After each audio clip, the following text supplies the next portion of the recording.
Okay, let's get to the fucking news, boys. Let's do it. White people. White people. It's over. Pack it up. White genocide is here. We're going to talk about it. Or at least this is what we're going to do. Very, very short news. Just this piece of news. I have to pee though while this plays. Okay, I'll be back. Not a lot of overall growth here. This was actually the slowest, second slowest, I should say, 10-year period of population growth in the country's history. But within the population, some very significant changes. So already, as you say, the long-term trend here had been a country getting more and more diverse. The Hispanic population has been rising with every census. The white population has been falling. And check this out, the new numbers. The white population in the United States didn't just go under 60%. We were wondering if it would. It went significantly under 60%, 57.8%. The white population of the United States, according to the new census, and the Hispanic population continuing to rise. It's getting close to 20% now, 18.7%. You see the Asian American population as well. That's up now to nearly 6%. So the country continues to get much more diverse. And then where is the population changing? Well, here are the states where it's growing. And you mentioned congressional redistricting, so important next year. These are the states that are going to gain seats in the House of Representatives. And you see Texas, the only one gaining more than one seat, a 2-seat growth for Texas, Florida, North Carolina, Colorado, Oregon, Montana, a lot of red states here. So the politics of this, the changing populations of the country could favor Republicans in congressional redistricting. And the states that are losing seats in the House, they're not gaining population that quickly. You see a lot of blue states here. California, the headline, first time ever that California is actually going to lose a seat in the House of Representatives. Very interesting. I think you really almost just answered my next question, which is how will this new data affect Democrats and Republicans' chances next year? It looks like the big blue states are losing seats and the bigger redder states are gaining them generally. Yeah, so that's the second piece of this then is all the states are going to take this data and they're going to redraw their maps, their congressional district maps. So what you're seeing here is how that process is done in different states. If you see red on this map, red means that Republican politicians control the drawing of the map, state legislators. If you see blue, it means that Democratic politicians, state legislators, control it. If you see purple, it means they have some kind of an independent commission or there's sort of a balance between the two parties. And so right away, what you see here is right now, the magic number for Republicans in next year's elections, they got to gain just 5 seats. And look at that, Texas, Florida, Georgia, North Carolina. There's a lot of big states there where they control the drawing of the lines. Democrats, they've got 2 states where they control the process, 2 big states, Illinois and New York. So when you look at the redistricting, the political advantage clearly with the Republicans here. Certainly, this won't have a negative effect on the one body of government that's supposed to be proportional. Certainly not. Because, you know, the inequality is already built into the structure of the Senate. That's why California has the same amount of senators as like 13 other states that have a combined population of California. We also have the Electoral College when it comes to voting for the president. And now, of course, and this has always been the case, now, of course, you know, with redistricting, we get to have yet another advantage given Hello, Mr. Hasanabi. to the Republican Party. On Russia and China practicing war and the recent leak of pictures of the first electromagnetic railgun on a Chinese Navy ship. It's great.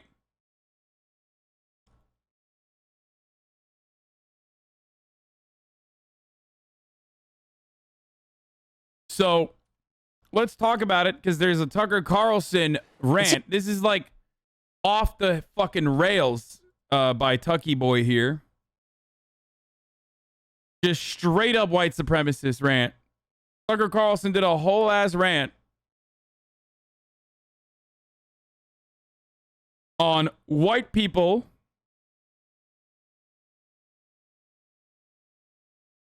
dropping 9 points. I think it is 9%, right? in the census. They're, of course, still the majority. Or was it 5%? 6%?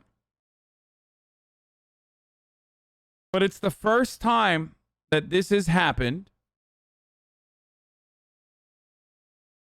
in the history of the United States since the census first started in like 1890, if I'm not mistaken. It seems like just the other day that America's self-described moral leaders were denouncing us for pointing out the obvious. Democrats are intentionally accelerating demographic change in this country for political advantage. So rather than convince people... The demographics of destiny argument, folks.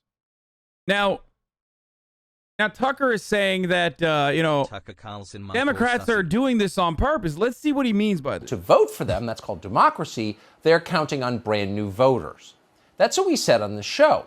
Immediately after we said that, they became completely hysterical. They tried to pull us off the air. They said we were espousing something called the Great Replacement Theory, a well-known racist fantasy. Right. In other words, shut up.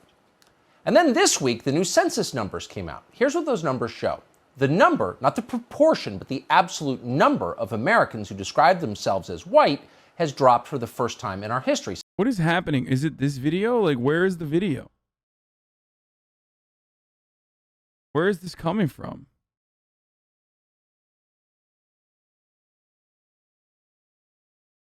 Since the census began back in 1890. The total decline is around 5 million people. Now, that is huge. Experts who study demographics for a living were shocked by it. They'd never seen anything like this. Why did this happen? Where did all these people go and why? I have an answer. Are you ready for this? Guess what? Are you ready for this? It's called race mixing or miscegenation or interracial marriage. Okay? There's a multitude of different factors for why, like, the population of white people is, or people who identify as white on the census is declining. Okay?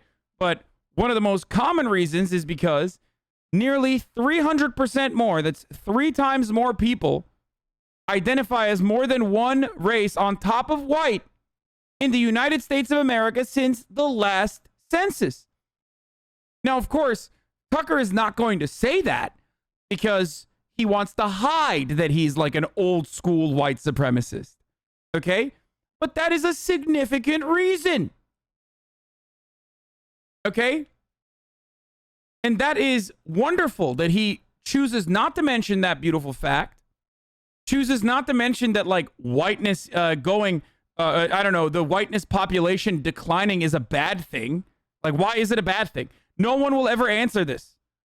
So whenever someone tries to tell you that, like, ask them, why is that a bad thing? What is white? And also, why is that a fucking bad thing? And also, how will you stop this decline of the white population? And why?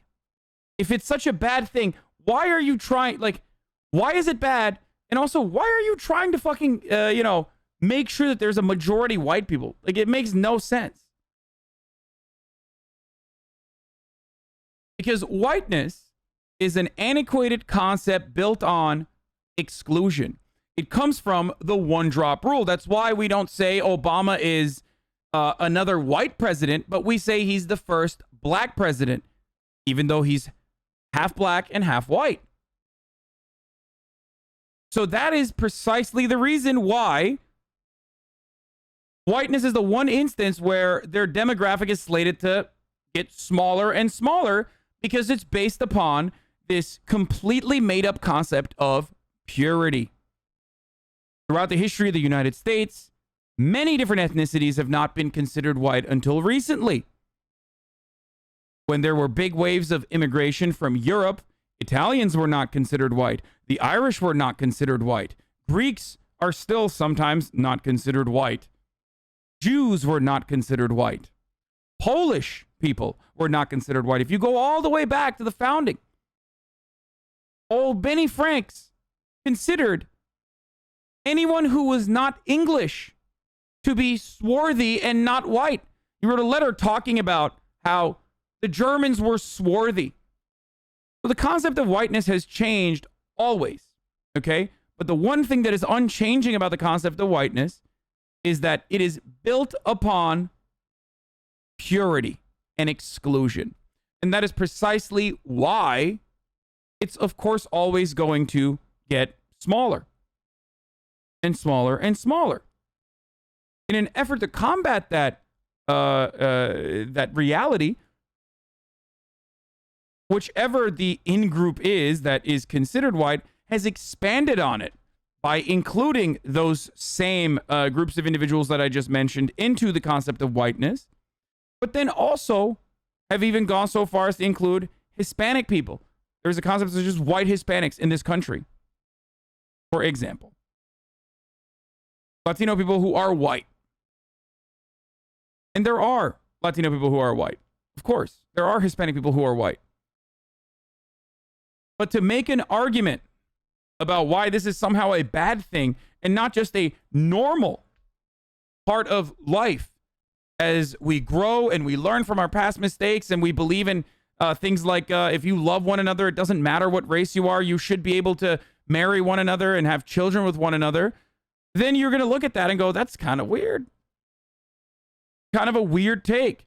Well, it's not just a weird take, it's an old take. Tucker Carlson here is, without giving the game away, as he expertly always hides the truth behind what his words actually mean, is basically saying the age-old argument that white supremacists have said 1,000,000 times over. And that is that race mixing and immigration is changing the American demographic makeup. And that's somehow bad, and you should feel bad about it, and you should feel worried about it. Now, when someone who's wearing a Klan robe says those very same words, you understand that that's racist. You're conditioned into recognizing, well, what the fuck? That's crazy. That is literally a Nazi, fascist, white supremacist talking point. The demographics of destiny, and that America is changing demographically, and that's somehow a bad thing. Okay? When in fact, it's changing because people are fucking each other. Okay? People are fucking each other. Populations of mixed race folks are growing. There's immigration coming in from all around the world, and it's a good thing. Okay? Not a bad thing. Good thing. It's only a bad thing if you are a white supremacist and somehow believe in some sort of weird inherent value to the concept of whiteness. Really interesting. Coming from the very same people who always say, I see no race. I see no race. I see no race. I'm race neutral. I'm colorblind to race. And yet here he is doing an entire Nazi fucking rant about the number of white people declining in this country. They're Americans, remember. Well, as leading Democrats put it again and again, who cares? Fewer white people in America is a great thing, and we should celebrate.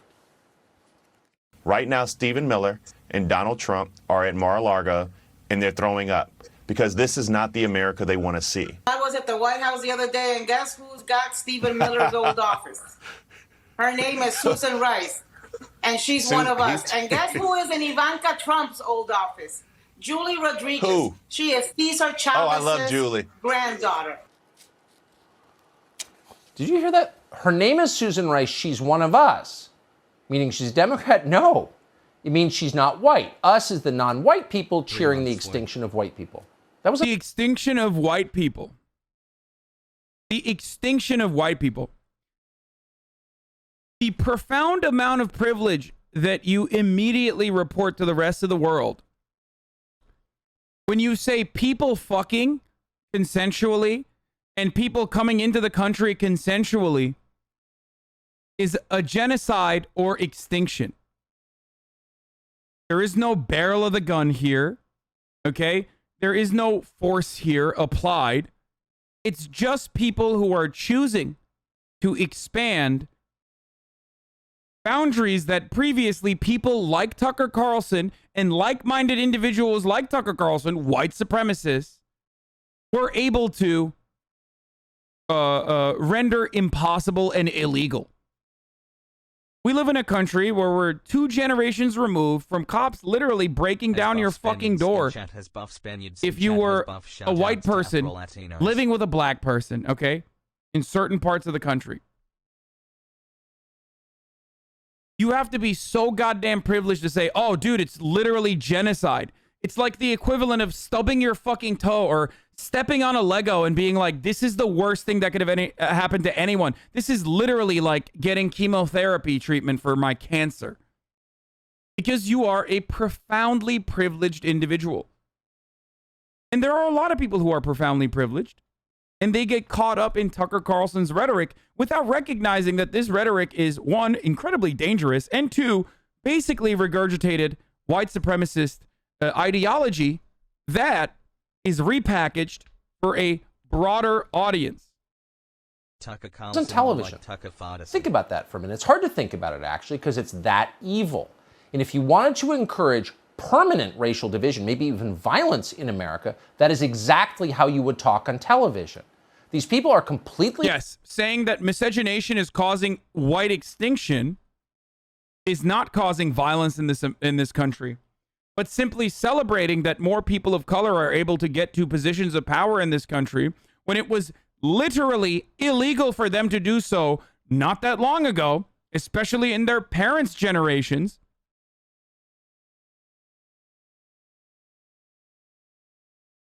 That's not a cause for celebration for these people. Out of control. They are dangerous. And it's not just CNN analysts who are talking this way. By the way, once again, there is might be a sensitive topic, but fucking is genocide is so fucking insulting being half Armenian. Yeah, take it up with Tucker. No more divisive thing that you could say on television. Literally, you're right. There's no way you could more quickly and more permanently... No, he's 100% right. Can you imagine being like, dude, this is literally the Holocaust? Like, this is literally the Holocaust when you know, like black people are having sex with like white people consensually, and that's the same as like extinction and genocide. It's crazy. XQC has been unbanned already. Look at that, dude. Wreck the country than to encourage people to gloat over the decline of a race. Seriously? Imagine any other race. People talking like that. It's nuts, actually. But again, members of Congress are talking that way, or even fake ones. Here's Eleanor Holmes Norton, who pretends to serve in Congress. Look at where the population is, and that's how we win. Motherfucker went to Peacock to grab a video, dude. That's when you know you are literally just trying to find the absolute lowest common denominator. Like you searched far and wide. You looked hard.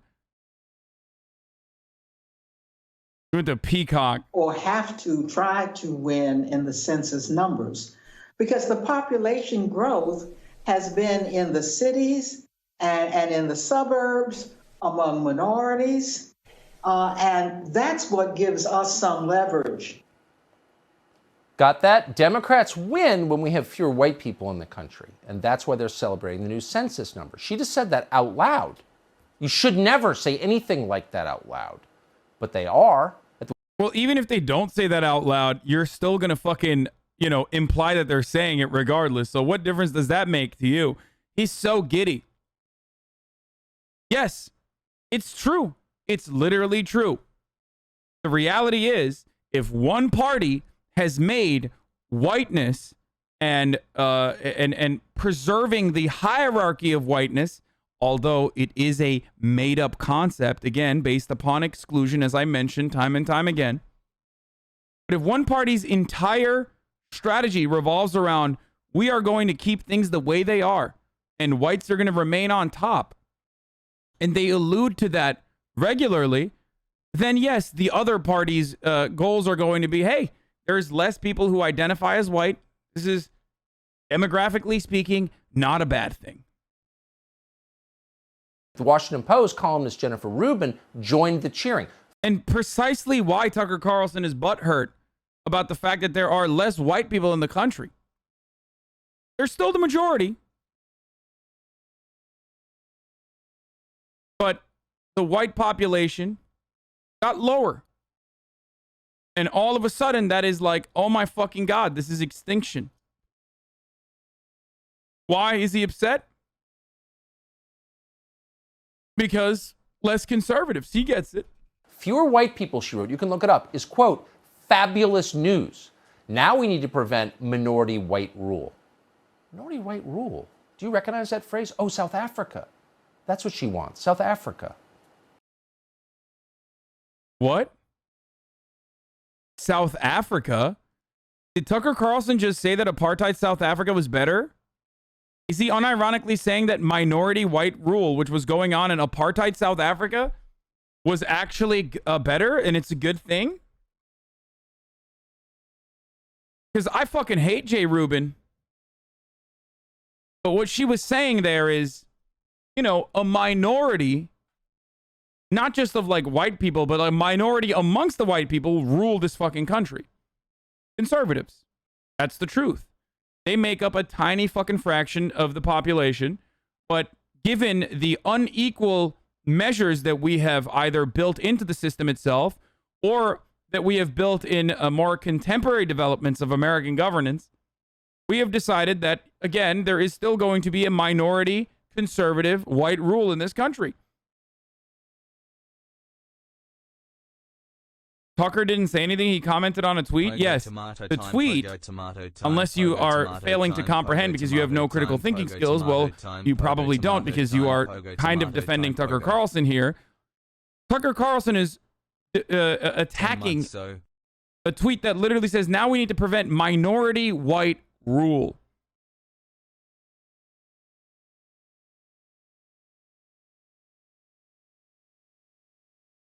Thank you, Big Boss Blue, for the 521 gift subs. Do you recognize that phrase? Oh, South Africa.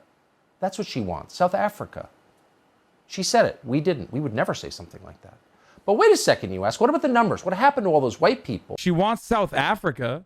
South Africa used to have minority white rule. It no longer has minority white rule. I'm so confused. In South Africa, there is a minority, a 10% of... There is a minority, as in 10% of South Africa is white, and they used to rule the entire country.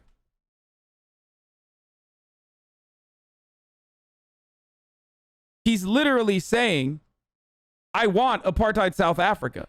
That she, Jennifer Rubin, wants to prevent apartheid South Africa from happening here in the United States, and he does not like that.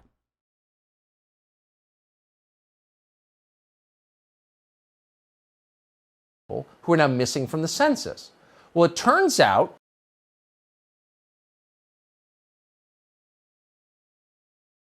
he meant the opposite, probably, just like dumb conservative word association. And oh, he misunderstood her tweet. I don't think he misunderstood Jennifer Rubin's tweet. I think he wanted to propagandize that tweet. many of them perished in the opioid epidemic. Hundreds of thousands of young Americans, mostly from rural communities, dead from drug overdoses.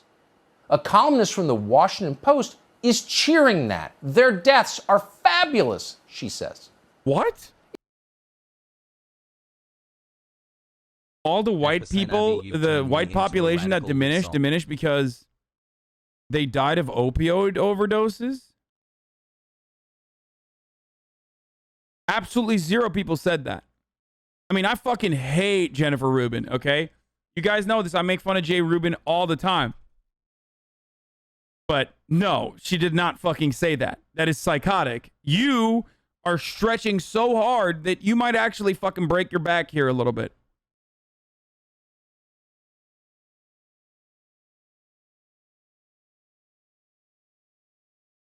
I guess only white people die from the opioid epidemic.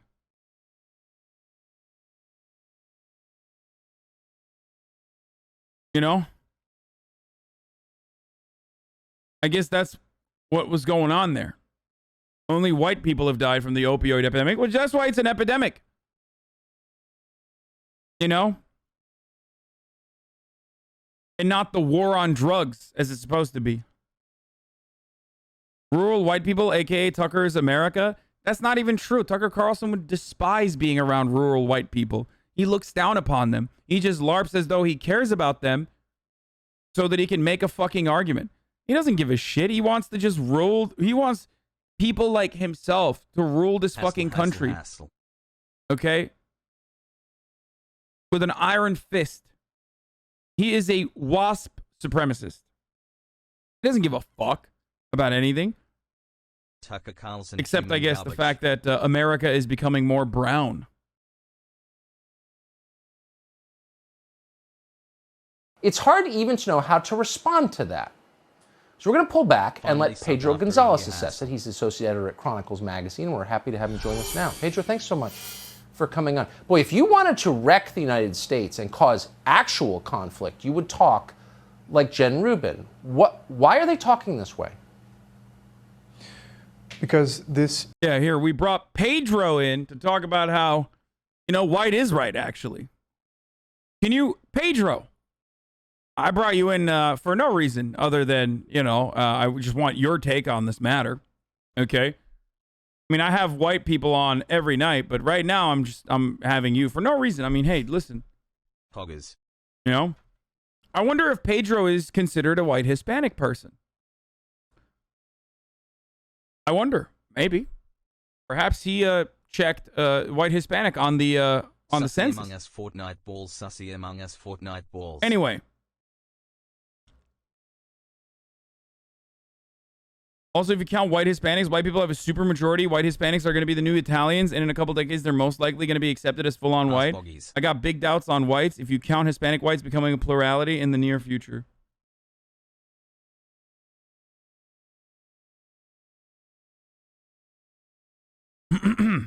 Let's go, baby. So, Pedro, can you respond to this thing I totally made up in my head and I'm very upset about? Is about power and control. And the funny thing about the Rubin narrative is basically white people are being marginalized, but you're not allowed to notice. You're not even allowed to talk about it. And if you disagree with them being marginalized, I want to have Pedro on and be like, what do you mean by white people are being marginalized? Sub for my birthday, but I could not stand. Let's get started on what you mean by white. Is it because your skin is white? Is that a white person? Am I white? I think so, but maybe I'm not. I don't know. If you ask some people, they don't consider me white. Okay. And also, how are white people being marginalized? I need to understand. you're racist. It's racist, of course, because supposedly white people are the villains of human history. That is an absurd calumny. The truth is that the specter of white supremacy is used to fuel the growth of a corrupt political order, and whites are in fact the victims in this system. If you look at things like wages and life expectancy, those have fallen for the white working class while they've risen for all other groups. If you look at... Yeah, because they were scraping the bottom of the barrel in living conditions until recently. Dumbass. Yeah. It's a little bit... It's actually, you know, not necessarily like black people taking away from white people, but rather like black people being able to reach like, you know, second class human being status. So like, yes, with respect to the previous years, yes, that's true. You know, it's gotten a little bit better for non-white people. That doesn't necessarily mean that it's like, you know, a great overall. Like, what is the argument here? You're like, nah, dude, it's fucked up. Also, the solution to this problem when it comes to like white men having incredibly high rate of suicide and things of that nature is something that I have a fucking opinion on and would like to solve. They don't. They're conservatives. If you ask them, it's like, we need to reinforce the prior fucking hierarchies so that like white people at least forget that they're getting fucked over by corporations because they're hyper focusing on how much better their conditions are in comparison to non-white people. Okay? That's the old way of doing things. For me, it's like, yeah, give everyone healthcare unconditionally. I don't give a fuck if you're white, black, doesn't matter. Okay? But when I argue for that, it's like, oh, you're a fucking socialist, communist bastard, so fuck you. Yo, thank you. Hassle. At our culture of affirmative action, we disadvantage white people in this country in jobs and schooling, and we... Dude, anyone who talks about affirmative action literally has to unironically and unconditionally openly state that the real affirmative action is class-based. Okay?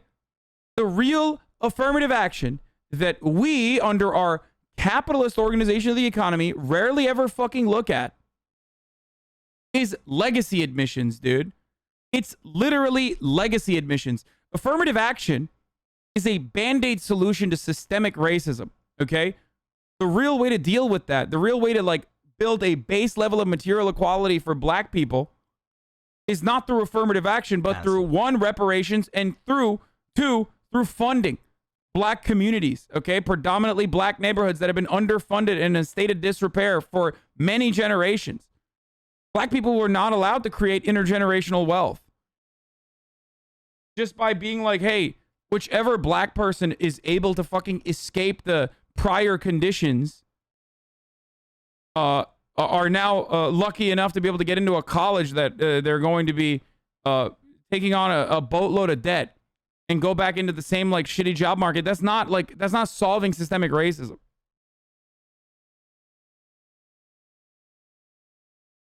Okay? This is insane. An absolutely pathetic fucking take here. But not surprised that, you know, these two fucking dildos would come up with these arguments on a complete non-issue.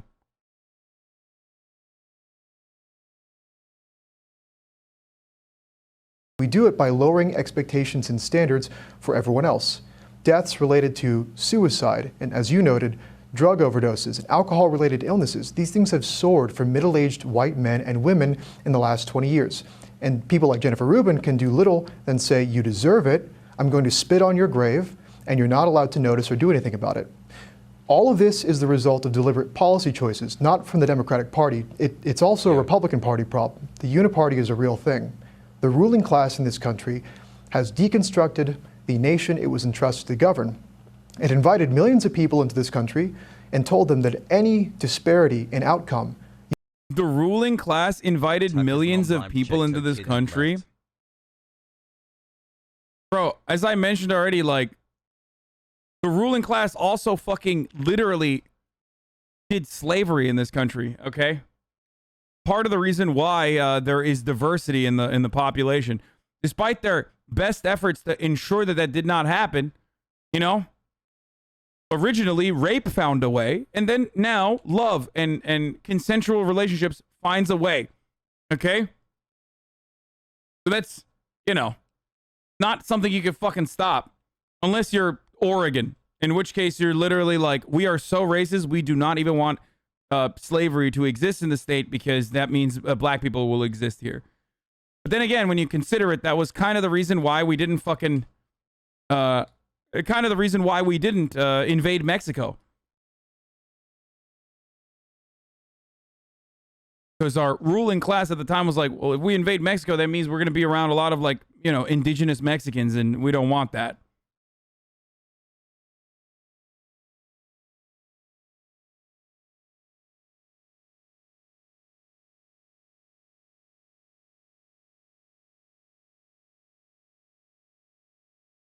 Hassle. Tucker is shitting his pants at the thought of, like, you know, the white population dropping by a blip. You just point to a white person and say, it's your fault. It's psychotic, but historically, this is what imperial and colonial governments do. They encourage division between groups. In other words, making people hate each other is the point. The neoliberal politics of racial grievances, of demographic deconstruction, are about poisoning the moral character of Americans and making them so hateful toward each other that they don't notice people like Rubin and they don't notice people like the Uniparty are actively trying to destroy their lives. I think we need to stop talking about race entirely in this country and just talk about Americans. I mean... Wait. Okay. Sure. Why the fuck are you literally doing an entire... Why is tonight's main story for you the white population is diminishing? Okay, stop talking about it, you fucking idiot. You can't just be like, I'm colorblind after you did an entire full-on fucking segment on white people are being exterminated in this country. What the fuck? Like, they're not. You're an idiot. You're so dumb. I don't know what to say. Hundreds. And by the way, white population isn't even fucking dropping. It's just not growing at the same rate as like other populations. Of thousands of Americans, leaving aside their color, have died of opioid ODs, and the only one anyone in Washington notices is George Floyd. So how do you think Americans feel about that? What the fuck? Bro, how much has Tucker Carlson talked about the Sackler family? I need to know. He has to have covered the Sackler family and the opioid crisis, right? There's no way he hasn't. He had to have covered it because, like, otherwise he's just the worst person on the planet. So, like, first and foremost, he's trying to make this narrative that, like, white people are exclusively dying because of the opioid epidemic. He's trying to make it seem like that's on purpose to, like, kill white people. Kind of like how, you know, crack cocaine was welcomed into the black neighborhoods. You know what I mean? Like, crack cocaine was like, hey, what's going on? You know, crack cocaine is, I was trying to use the fucking, what do you call it? The Johnny Harris rhetoric there. So I'm sure he had to have covered the Sackler family because, like, there's no way. Because he's trying to paint this narrative that, like, opioids are systematically murdering white people and not any black people.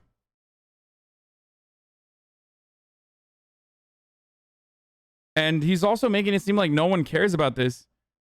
Tucker Carlson is literally a part of the ruling class and props the ruling class up all the goddamn time. No, they are the responsible start of for today's allowing the opioid epidemic to continue in this country. It's for-profit pharmaceuticals that are responsible for this issue. He's not ruling class, LMAO. Tucker Carlson is not ruling class in this country. Tucker Buckley McNear Swanson Carlson, a trust fund baby who is literally inheriting the Swanson frozen food dynasty, is not a part of the ruling class? Are you fucking delusional, dude?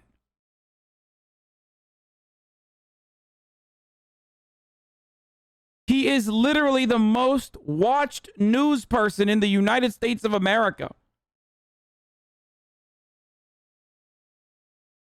He works for a multi-billion-dollar mega corporation owned by a psychopathic fucking billionaire and routinely engages in agitative propaganda to make sure you focus all of your energy and anger away from the true fucking criminals that have subjugated you and focus on random people in a shittier situation than even yourself coming into this country.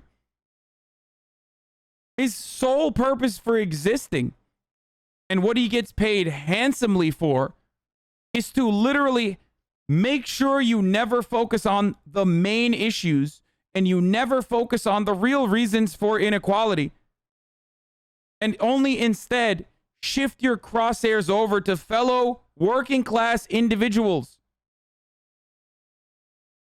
You have to be a real psychopath to not recognize that it's not an accident. He rarely ever talks about fucking the taxes, the need to increase taxes on the wealthy.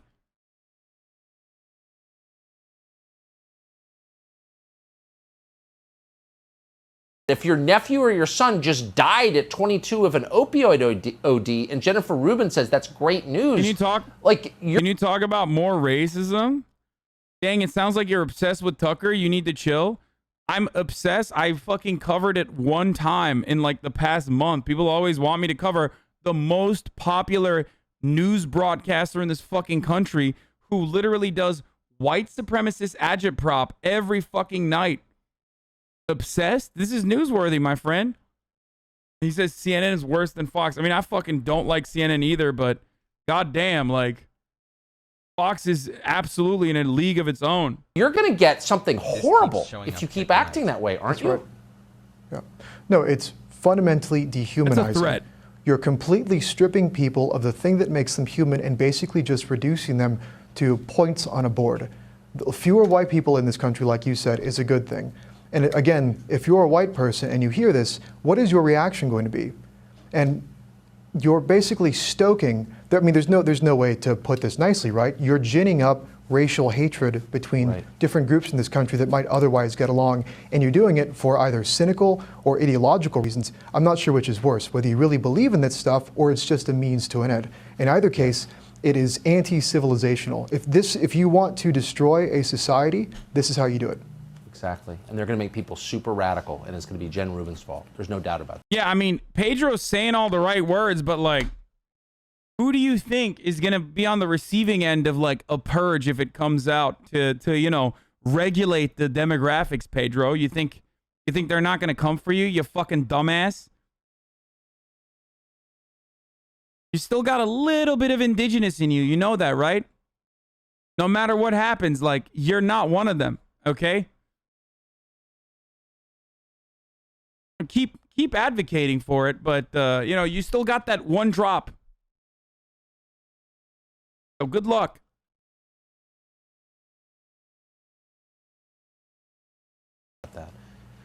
Pedro Gonzalez, I appreciate it. Thank you so much.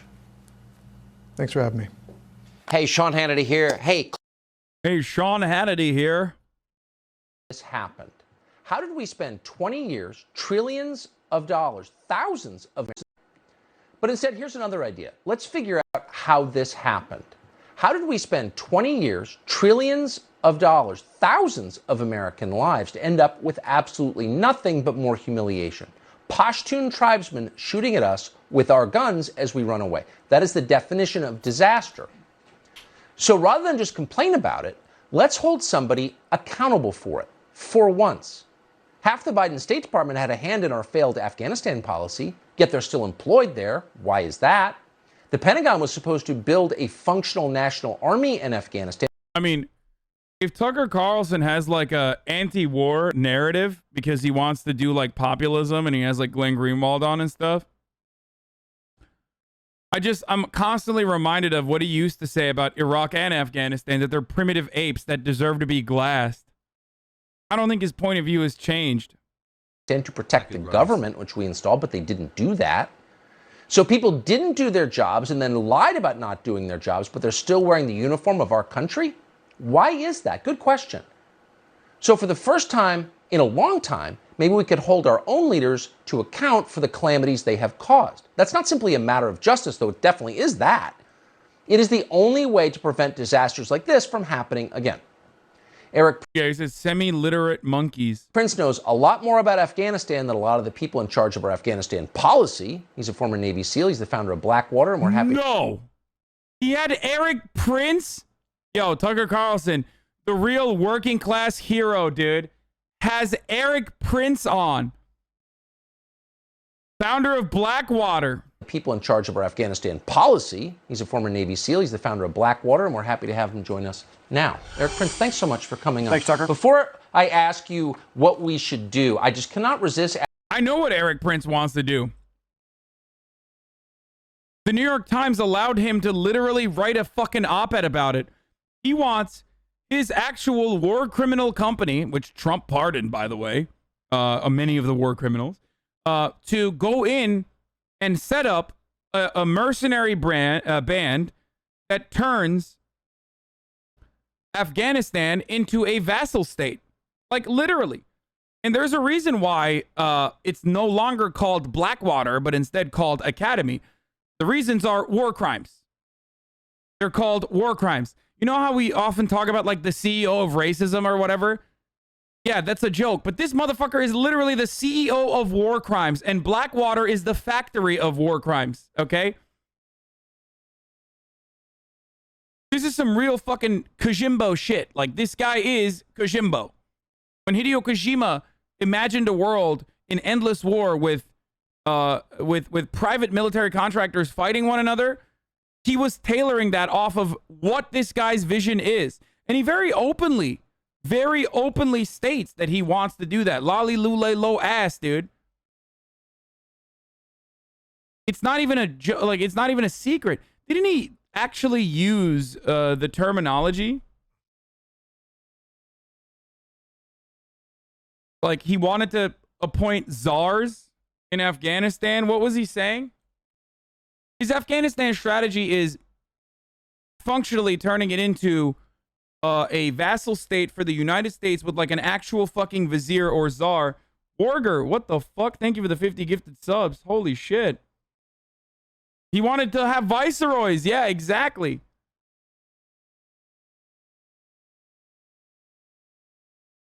Hassan, you very That's my sexy man. editor Please give who me a sent me lap 50 dance. gifted subs from the basement that I have him trapped in. The same one that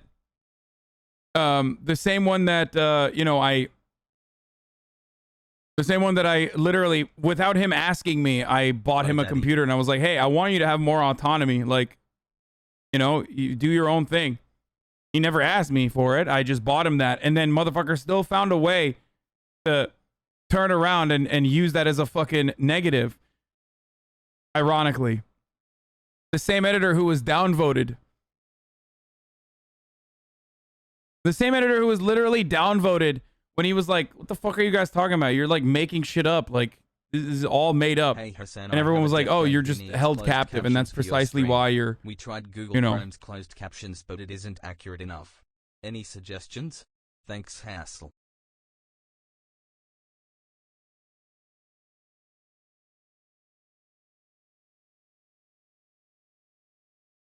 So, I think the computer thing started as a joke. Did it? Great joke.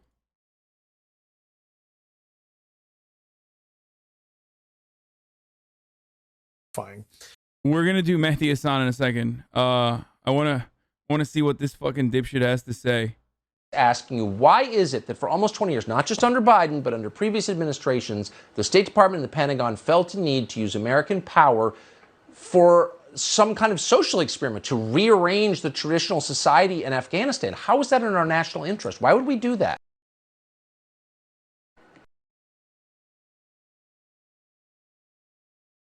Like I said, my man literally fucking openly wrote in the New York Times, which great of the New York Times to like offer a war criminal to write about how he wants to implement viceroys in Afghanistan. Like, we're going straight back to like, imperialism and colonialism of the old age. Eric Prince wants to be a conquistador in Afghanistan. Always a few violence horny younger sons to fuck up the world like Pizarro and Cortez, goddamn. It's just fucking mind-boggling that, like, again, the New York Times allowed him to write an article to advocate for his own private army to take over Afghanistan and privatize the war fighting efforts there. And I fear that will happen, by the way. I do fear that, like, that is where we will head towards. As the United States military pulls out of that country in a hasty, haphazard, almost cruel manner, cities and towns keep falling to the Taliban. That group is thought to now control half of the country's provincial capitals, including Afghanistan's second largest city, Kandahar. And its capital, Kabul, well, it could be next. Those of us who support the United States' pullout, who have been calling for an end to America's longest war and welcomed President Joe Biden's announcement of an August 31st deadline for full withdrawal, we have to reckon with the very real, very human costs and consequences of that withdrawal. We do. I'm under no illusions about how bad it's going to get for ordinary Afghans. Do you still support pulling out? Yes. Guys, the fact that the Taliban took over nearly the entirety of Afghanistan in a matter of like one fucking, weekend. where they were working on the weekend like usual, okay? After 20 years of our fucking invasion, implies that, like, that invasion was a wholehearted catastrophe from the jump. And we've been saying that already. We had 20 years to build infrastructure, train the Afghan military, and we just kept pumping money into pedophile warlords instead. We didn't do dick. I have a conspiracy. Are you guys ready for this? I have a conspiracy for this. At the top of the hour, an ad runs, right? And it's an Amazon contract. Now, you can avoid that ad if you want to hear the conspiracy or, have an ad-free broadcasting experience. You can subscribe for $5. You can subscribe for free with a Twitch Prime. You can use an ad block or a VPN. I fucking got you very good. And that was actually, I want you to feel that. I want you to feel that. Got him, Chief? Exactly. Because you guys got me the first time in the beginning of the day.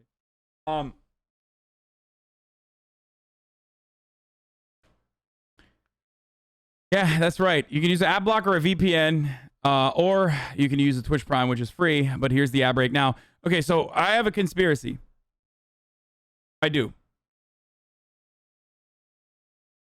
And that conspiracy is that they wanted to pull out of Afghanistan, leave it in a fucking state of disrepair, just so they could justify permanent occupation. That's my conspiracy.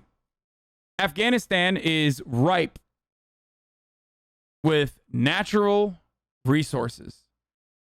Lots of minerals in Afghanistan. Part of the reason why there was strategic positioning for the USSR.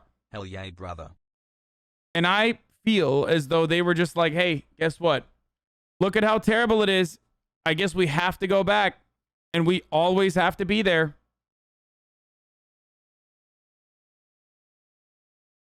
And that's probably what's going to end up happening.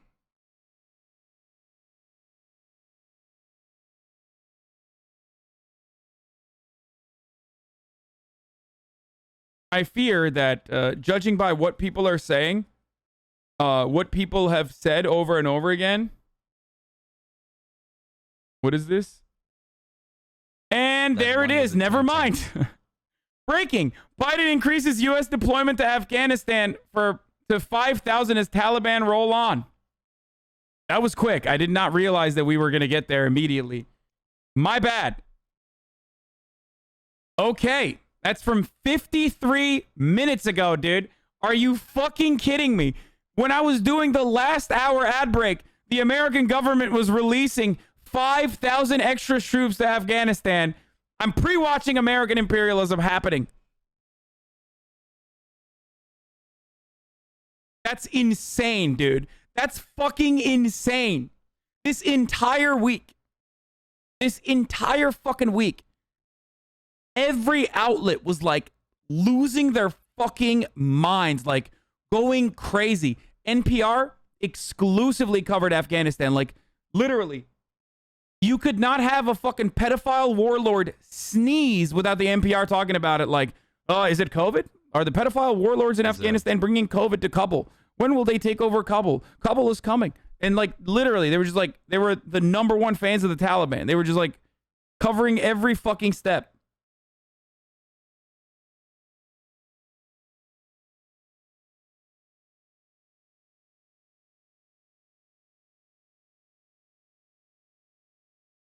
My cousin got deployed on Thursday. Yeah, Taliban might be working on the weekend like usual. You know who else is working on the weekend like usual? Joe Biden and the American war machine, baby. My cousin is a part of the ones being redeployed. Fucking.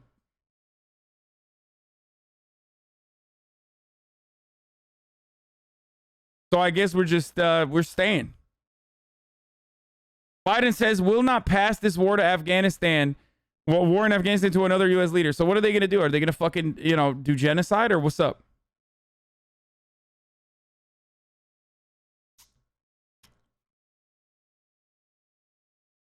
Veteran MM, how is this imperialism? The troops are there to temporarily ensure the safe extraction of personnel. What?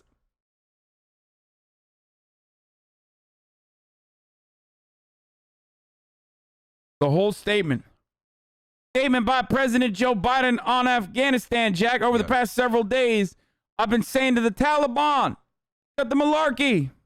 Only I get to touch and kiss the ladies, Jack. Not you. Grand Theft Auto 3, Britney is free. The Taliban are running Afghanistan again. 2001 is back, baby. It's true. Him and Afghan and the two Wait, what the warlords who were fuck? the only Uh-oh. hope of the North were literally backstabbed. Wait, that means... fell, they were surrounded and pushed into Uzbekistan. Today there has been a massive conspiracy to give the country over to the Taliban. Not going to say anything. Okay, first, based on the recommendations of our diplomatic, military, and intelligence teams, I have authorized the deployment of approximately 5,000 U.S. troops, Jack.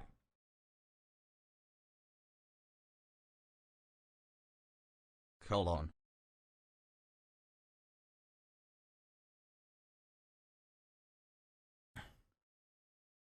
And an orderly and safe evacuation of Afghans who helped our troops during our mission. Yeah, dude. Hassle. We couldn't do that with 2,000. We need 5,000 now. We've been pulling out of Afghanistan for like 3 years now.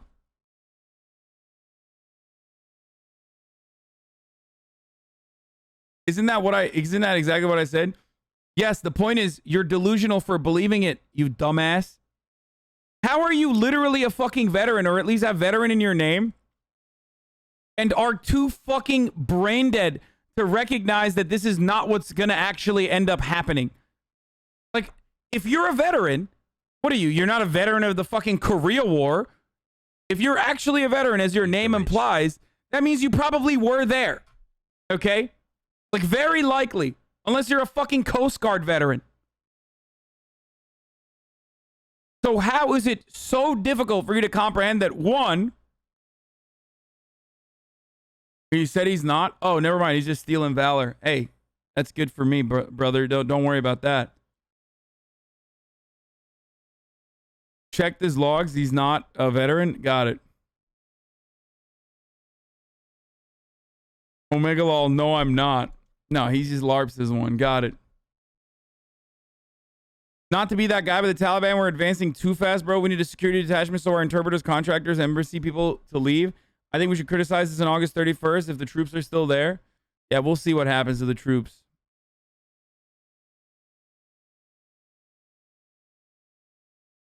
Second, I have ordered our armed forces and our intelligence community to ensure that we will maintain the capability and vigilance to address future terrorist threats from Afghanistan. Third, I have directed the Secretary of State to support President Ghani and other Afghan leaders to... I mean, look, if they didn't do this, they were just going to leave it up to fucking Turkey. They've already sent in, like, the Turkish envoy, that fucking, that warlord that was living in Turkey, Dostum. He literally just, landed the Uzbek, like, Turkish envoy, Afghan warlord that landed 2 days ago. So I suspected that if they were not going to fucking leave this up to, if they weren't going to directly do this themselves, they were probably going to make the Turkish government control the country going forward, as, you know, customary of NATO, of course. Bro, what would Turkey do, motherfucker? Are you kidding me? The Taliban taking over so quickly proves the military occupation strategy is inferior to sending aid and trying to improve material conditions of the average Afghan.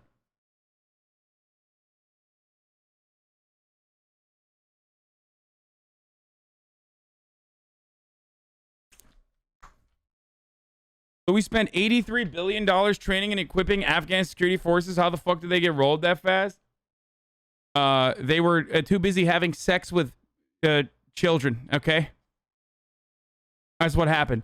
And if you think that's me like being racist or something, that's literally a thing that fucking happened. And our military looked the other way while it was happening.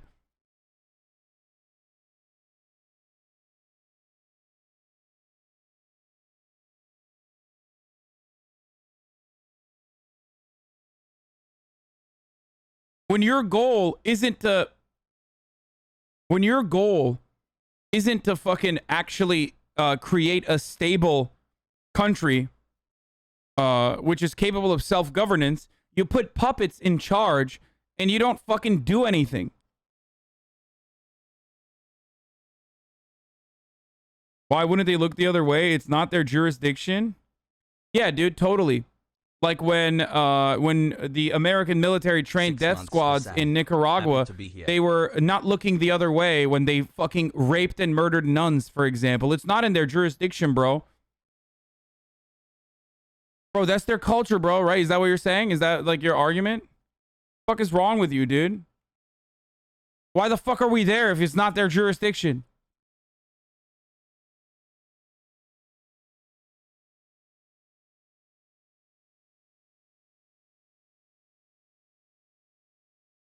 U.S. soldiers were told to ignore the sexual abuse of boys by Afghan allies.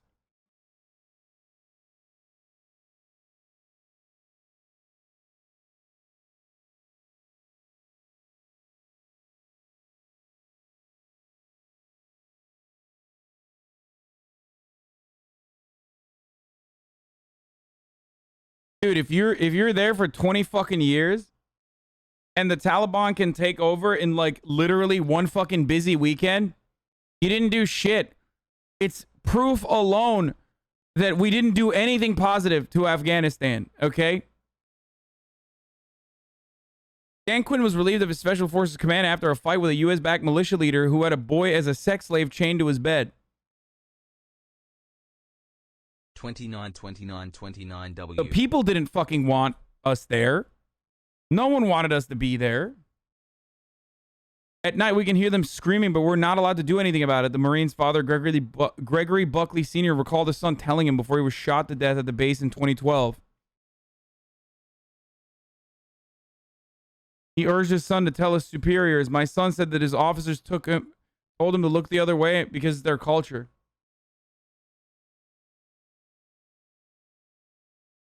Implying the Taliban don't also do this? Dog, we cannot control the Taliban. Are you fucking dumb? So is your stance that we should leave oh, the Taliban do a little bit of boy fucking too. So, you know, our warlords on our side, some of which might fucking turn rank and like join the Taliban, like, you know, they should be able to do a little bit of boy fucking too. Is that your take? Is that like the dude, oh God, the neoliberal imperialism defenders have logged on, boys.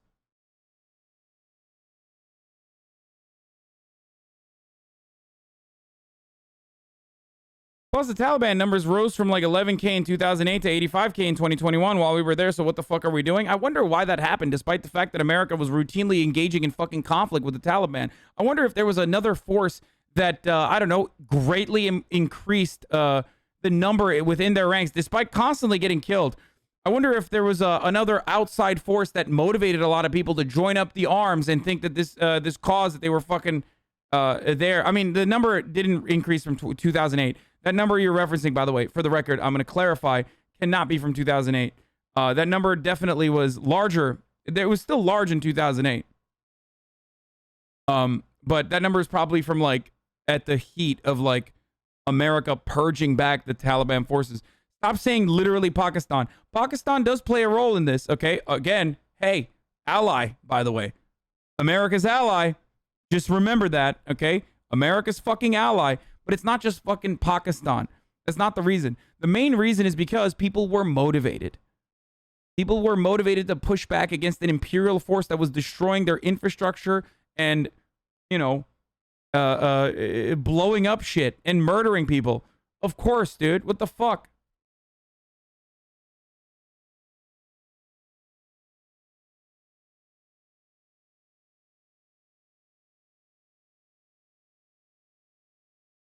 Can we say that Afghanistan was a modern version of Vietnam? Spent billions to train those Afghan pro forces they lost over a night? And what about Turkey? They're going to be stuck in Afghanistan like what happened in Syria?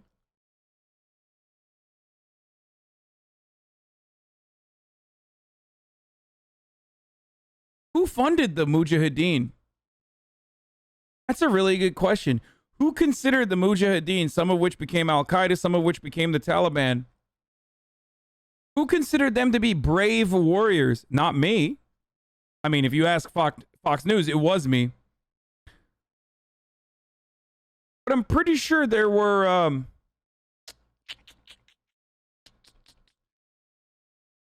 oh, that's right. It was the American military because they saw it as a counterbalance to the USSR involvement in the region. That's right. That's crazy.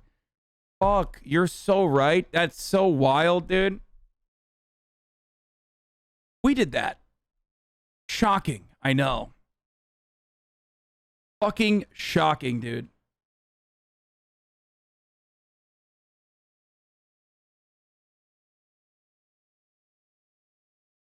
Weird.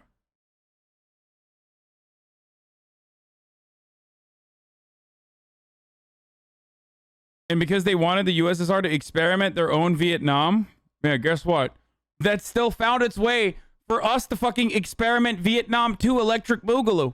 Because America was like, yeah, fuck that. USSR not doing a good enough job there. They couldn't do their own. By the way, what that chatter is saying is literally true. Like, these are declassified CIA documents that talked about the American military's interest in creating a Vietnam-like condition for the USSR at the time in Afghanistan. Yeah, it's like an actual admission. Except then it turned into our Vietnam. So that's cool. Rambo 3 aged like a good wine. Yeah, this film is dedicated to the brave Mujahideen fighters of Afghanistan. I know. Afghan army and fight for Afghanistan if they care so much.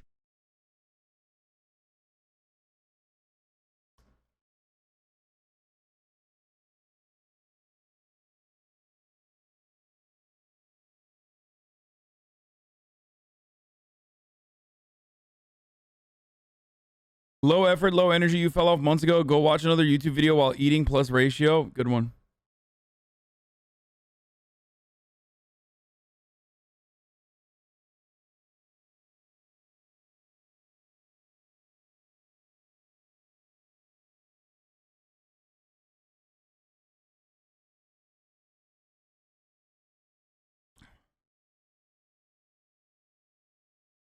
I did a report on the Mujahideen funding and the puppeteering of third world countries by superpowers when I was like 12. What the fuck? Where were you writing that?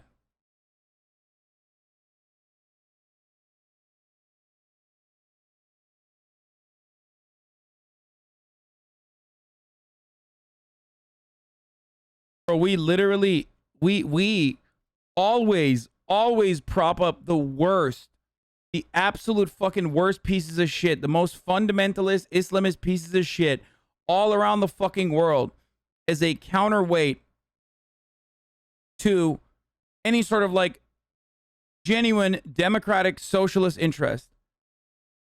And we did that throughout the entire duration of the Cold War. And now we're reaping the negative consequences of that. Okay? That's how it works. Same with fucking Hamas. Yes. Always, dude. Always.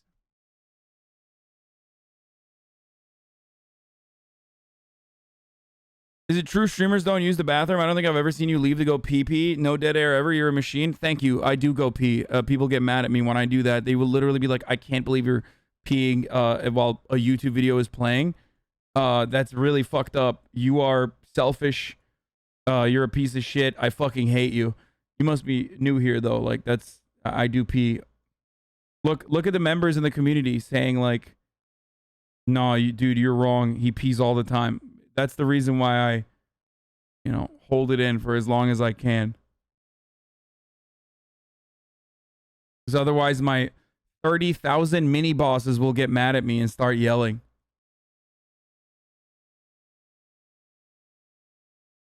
No dead air. I joined the stream. He's always AFK. That's literally a fucking lie, dude. You are such a piece of shit.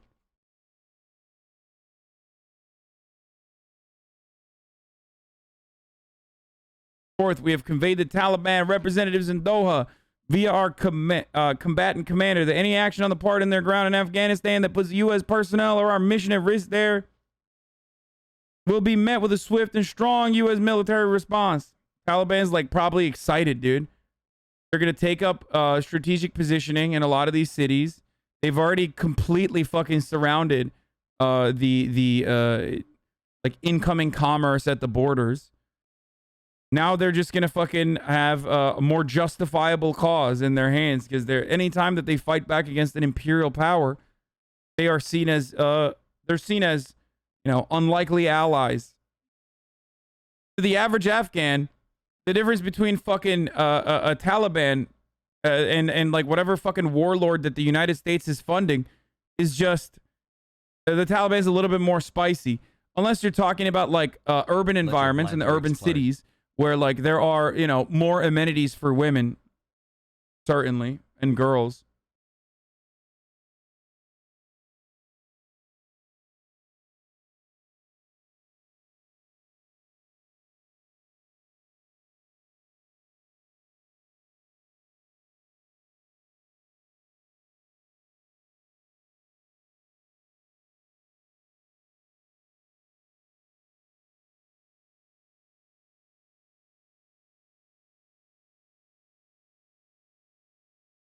This is an extremely good skit that relies on this pretty heavily. I like how the CIA picks the worst people to do coups. What?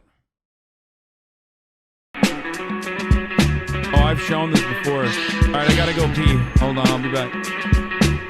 Ironically.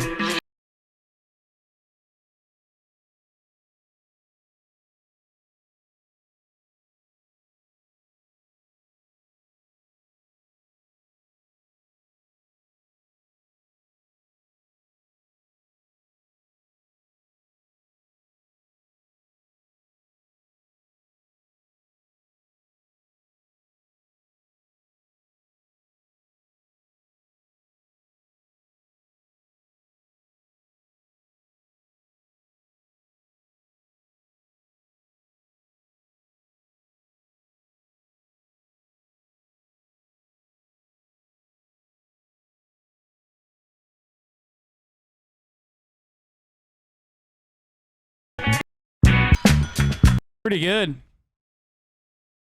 I mean, it's looping. You guys are upset that it's looping, but like it literally loops IRL, you know what I mean? So I personally find it poetic that it looped. Also, the song is pretty good. What? They saw your arm in the background.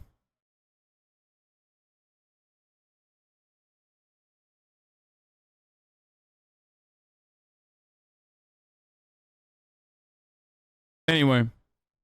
How do you guys, girls and NBs, manage to avoid doomerism? Feels like reality is being gaslit every time I hear a conservative talk.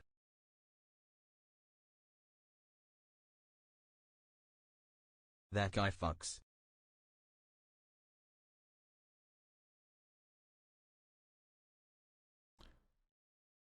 The song is called Kurang Bin Maria Tambien. Persia is moving up in the world, and along with it, it's really good.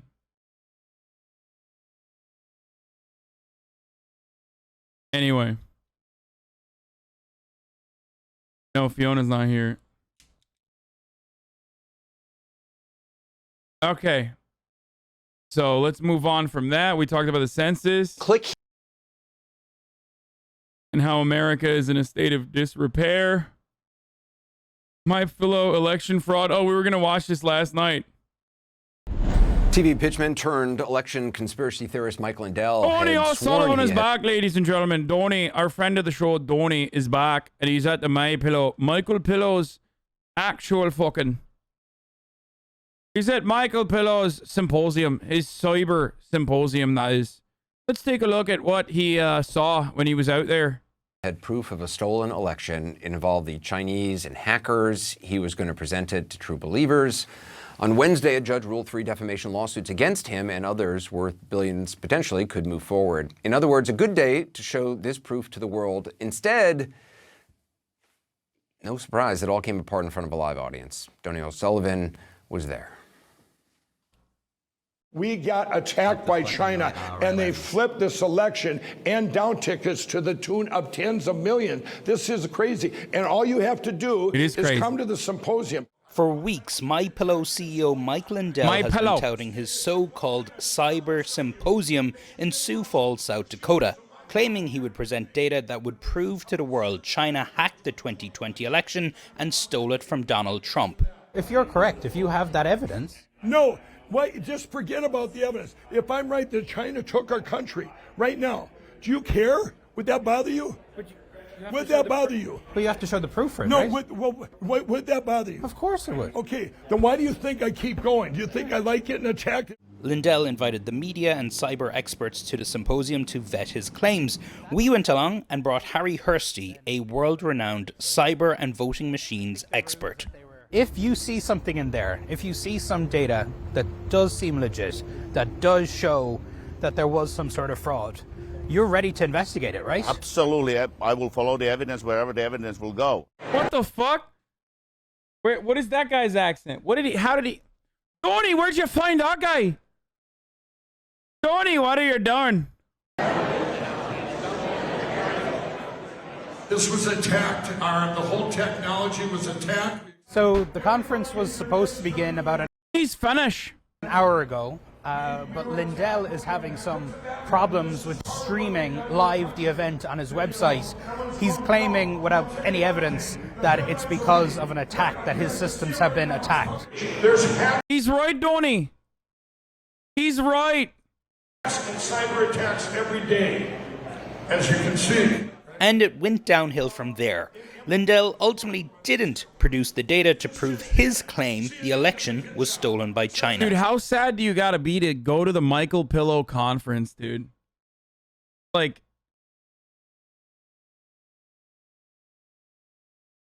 you know what I mean? Like, that's like literally you are basically the saddest person. Like, you're one of the saddest individuals. This is so fucking depressing, dude. Like, yeah, I went to the fucking Michael Pillow conference so we could, like, randomly scream about things that were going on. That I completely made up. Just pure fabrication all the way. Through and through. I think the guy makes a wonderful pillow, but I wish some of this information would have been organized a little better. Were you given any data at all from the 2020 election? Anything useful, anything that would show any sort of fraud? We were not given any kind of raw data which we would even be able to start to look in that.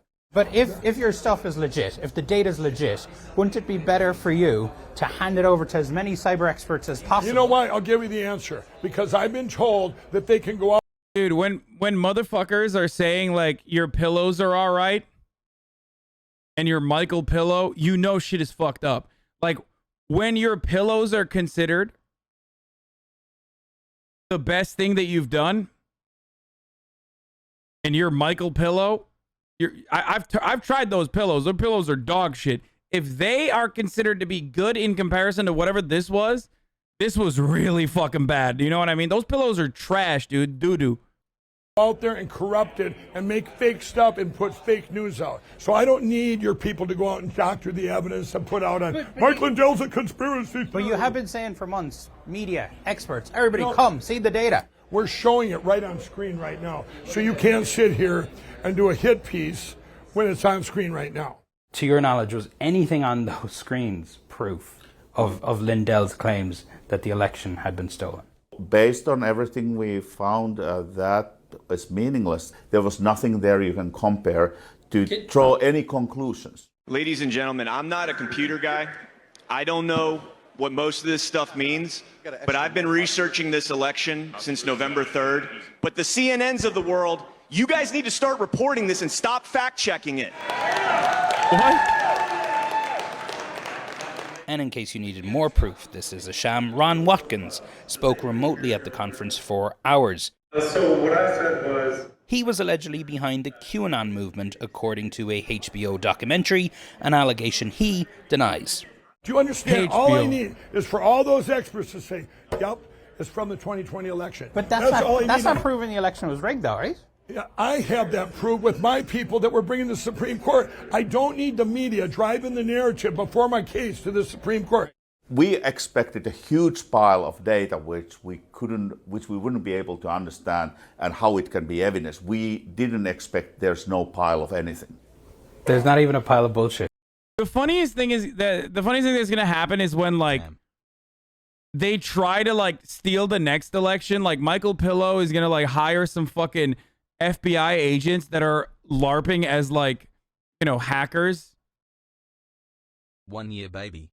I'm telling you, he's gonna hire if he's not in jail at that point or like not dead, he's gonna try to fucking hire like agents that he thinks are like actual hackers to hack the election, and then when he gets caught, he's gonna say, "Oh well, I was trying to show how easy it was to hack the election, and then the FBI actually came in and basically, you know, lied to me about their capabilities of hacking. I only wanted to steal the election so that I could show to the American people how easy it is." Yo.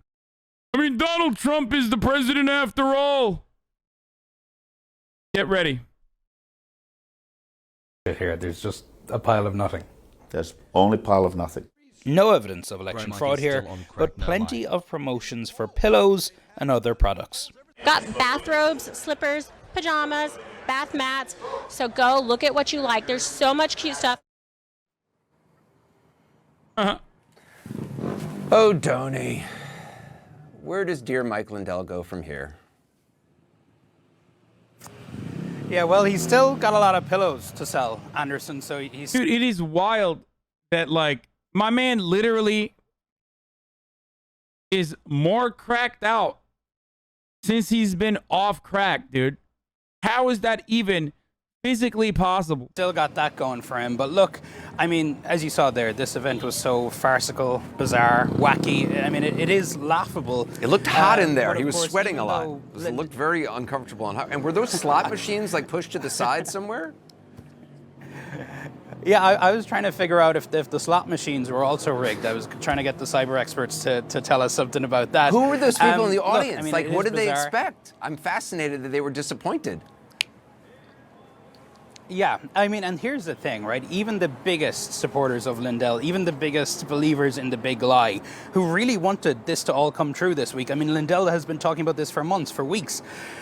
Even they were disappointed that Lindell couldn't even show, you know, even a shred of evidence, you know, to support these claims that he has been pushing for so long.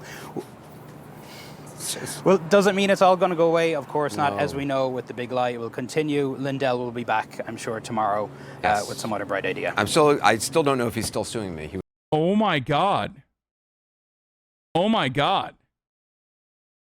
Ted Cruz liked Connor Eats Pants tweet about how his birthday's on the 26th. Oh my God. I'm sorry, trigger warning, Ted Cruz, but that's... He was suing me for a while. I don't know if he's suing me still. Donny O'Sullivan. Hasanabi, just like for Heath. 9 months hospital. Here's what the anti-vaxxer patients had to say. Worst COVID case rates in the country. It's also near the top of the list when it comes to hospitalizations.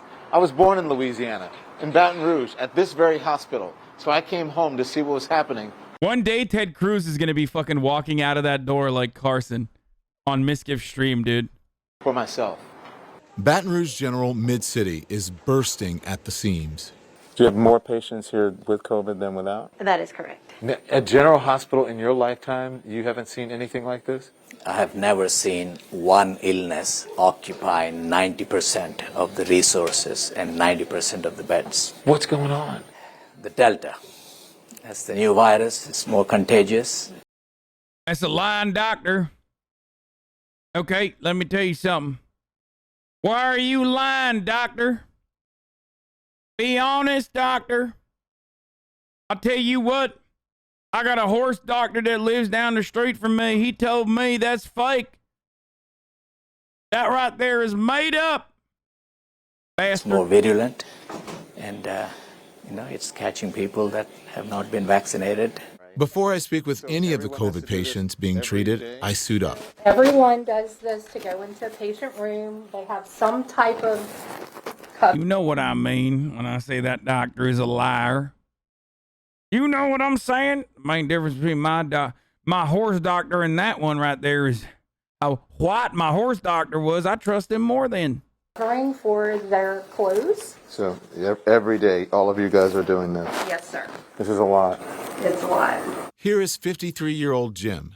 He's unvaccinated, and so is his brother. Until yesterday, Jim and his brother were in here together. The brother got well enough to be discharged, and Jim hopes he'll be as lucky. How you doing? Doing good. Bro, this is kind of wild. That they're just like, hey, we're here with CNN. Hey, man who's dying, like unvaccinated man who's dying, speak into this microphone. Yeah, doing a lot better. You and your brother were here? Yes, sir. What happened? We just got COVID and got sick, and we went to the hospital in the Ritter, and they didn't have no place for us and sent us down here. He come down 2 days before me, and he left yesterday going home. By the way, you know that motherfuckers who look exactly like this dude will turn around and be like, well, that man is fat. That's why he's dying of COVID. Like, it's like, dude, so are you. Okay? Like, what do you mean? Like, what the fuck? I was in ICU for 3 days. They moved me up to a room. Yeah. So that's a good sign. How's your brother? He's doing good. He actually, I talked to him this morning.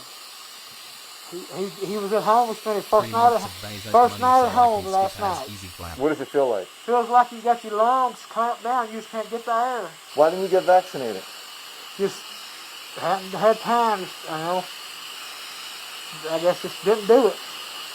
Oh, that makes it so much worse, dude. You literally shouldn't interview people who are like not expressly anti-vax.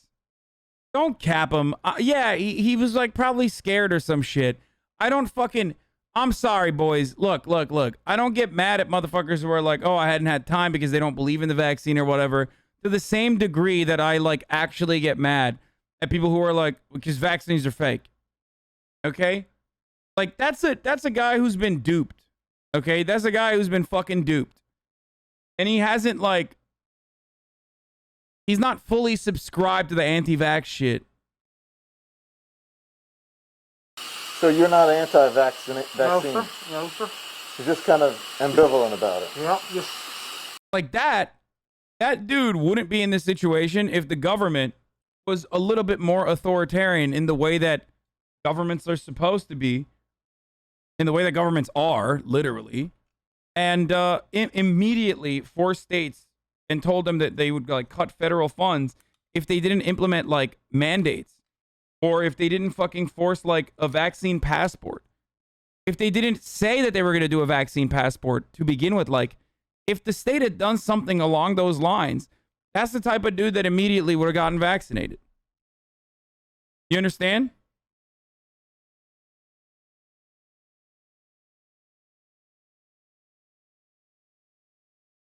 We need mandates for passports. We need mandates and we need passports, and we need travel mandates. And we need states to actually also put their own enforcement mechanism in play. Because unfortunately, in America, federal authority only goes so far. Country boy. Do you regret it? Yes, I do. Moron wants an authoritarian government law? Yes. Just like I want an authoritarian government when it comes to seatbelt laws. Just like I want an authoritarian government when it comes to, making pedophilia, statutory rape, and rape in general illegal. Just like I want authoritarianism when it comes to making murder illegal. Everything is technically illegal and everything is technically authoritarian and exclusionary. It's just that you and I disagree on the necessity for, vaccine mandates.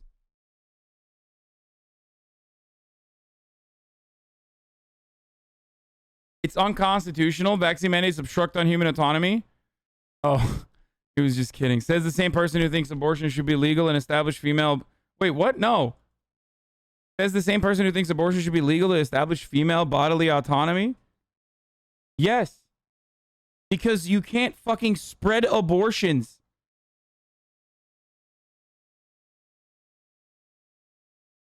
Whenever people say my body, my choice, with respect to getting COVID, they're literally saying like, I want to fucking die. Also, vaccine mandates are not illegal. They literally exist. So you are completely incorrect. The government has done so much more actually fucking authoritarian things in the past. Like, they used to sit people down and strap them to a fucking chair and forcibly inoculate entire blocks in New York when the smallpox shit was popping off. So you're completely incorrect.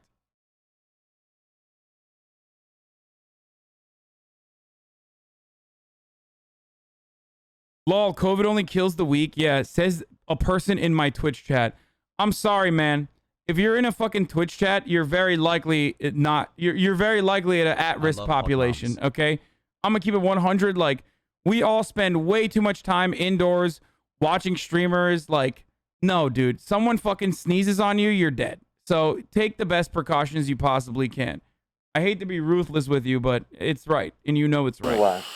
Just if I don't know if the shot would have helped me, but maybe it would have kept preventing it to get worse. What do you say to folks? Open your eyes. You know, open your eyes. Take heed to this. There's nothing to play with. He says he's not anti-vaccine. He just didn't have the time. Yeah.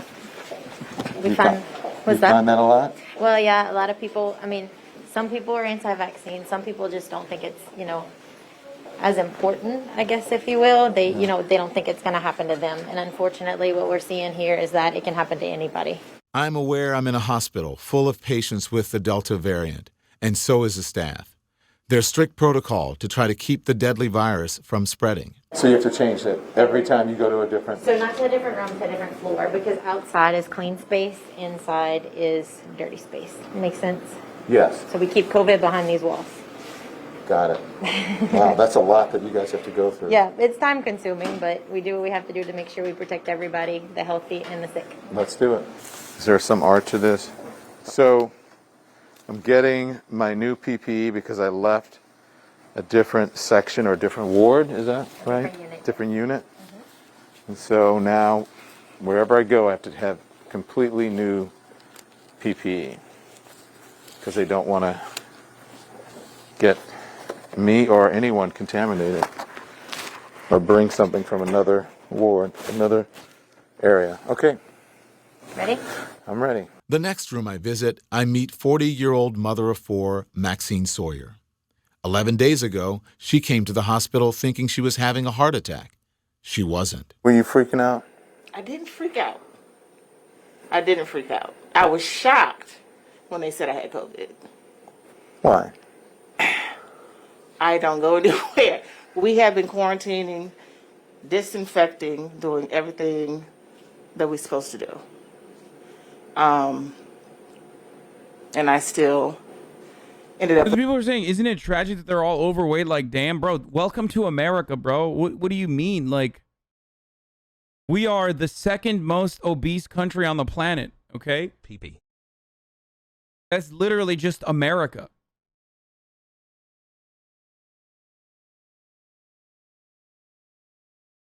Mexico is number one, and we go back and forth between Mexico and ourselves. I guess if you consider Samoa, that's like technically number one.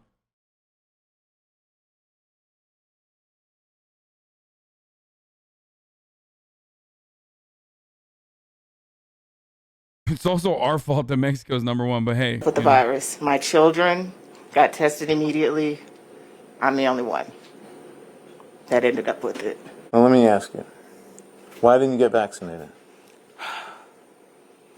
Me, myself, I thought that I was being safe because I've been quarantining since the beginning of the pandemic. The reason I didn't get vaccinated, my choice was I wanted to wait, let this first batch go. Again, both of these people, both the first and this person, are both unironically victims of misinformation, and they seem to have not the same kind of approach that, like, they were both duped by anti-vaxxers. They don't have the same kind of approach where they, like, personally become, like, an anti-vax conspiracist that's, like, you know, spreading that misinformation. Well, true, you know. See They're how hogs. They're certainly hogs, but not to the same degree. They're like hogs that are understanding. that like they fucked up. But before I got sick, I was thinking about getting vaccinated, and I was speaking to my children about it. I didn't make it in time. I got sick before I can get vaccinated. Being in the hospital is hard, but in some ways, the conversation with her children is even harder. If mommy doesn't make it home. When people text me about like finally having like their anti-vaxxer relatives get vaccinated, I get fucking excited, okay? Because I don't want any of these people to die. And a lot of people actually have been texting me recently and like informing me that they have finally like, and people in the chat say it all the time too, they have like relatives that are finally getting vaccinated, anti-vaxxer relatives, like maybe the Delta variant is like, you know, pushing them over the edge to go out and take that leap towards medical achievements, scientific achievements that are, you know, saving the planet. You guys know I love you. I have raised you up the right way. I have made sure that you guys have grown up close. They're best friends. And you guys have to be strong and make mommy proud. That could not have been easy. No. Never. To 11 months, let's go. Never is. What was it? Did you ever think you were going to die?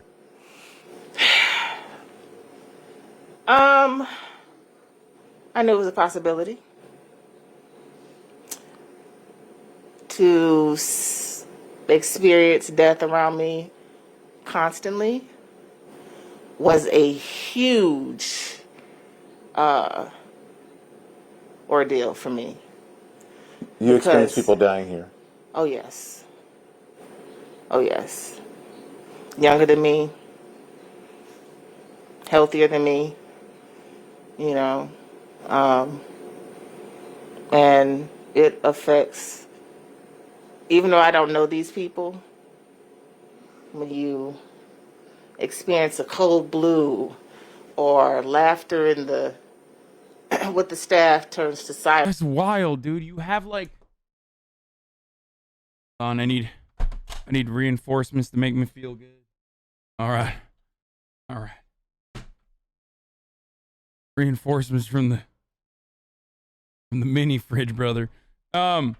It's wild that like she literally sees people dying of COVID around her and yet still has that same fucking, like, still has this attitude. Like, crazy to me, man. Silence because they're heartbroken because they just lost somebody. You know, it does something, you know. What? It's like you realize just how precious life is and how we take the smallest things for granted. Oh, she means she was in the hospital. I thought she had relatives that got fucking sick and died and shit. I misunderstood.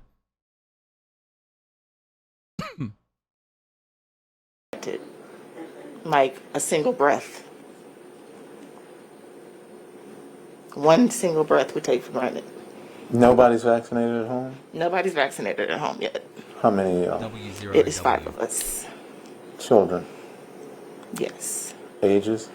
20, 18, 14, and 1. Okay, they need the Hasanabi broadcast, okay?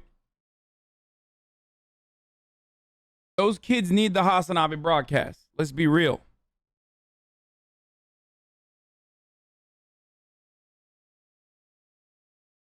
Remember when the Dems across the board were saying they wouldn't take Trump's vaccine because they can't trust it and it might harm them? Now it's the other way around and you call them idiotic hogs.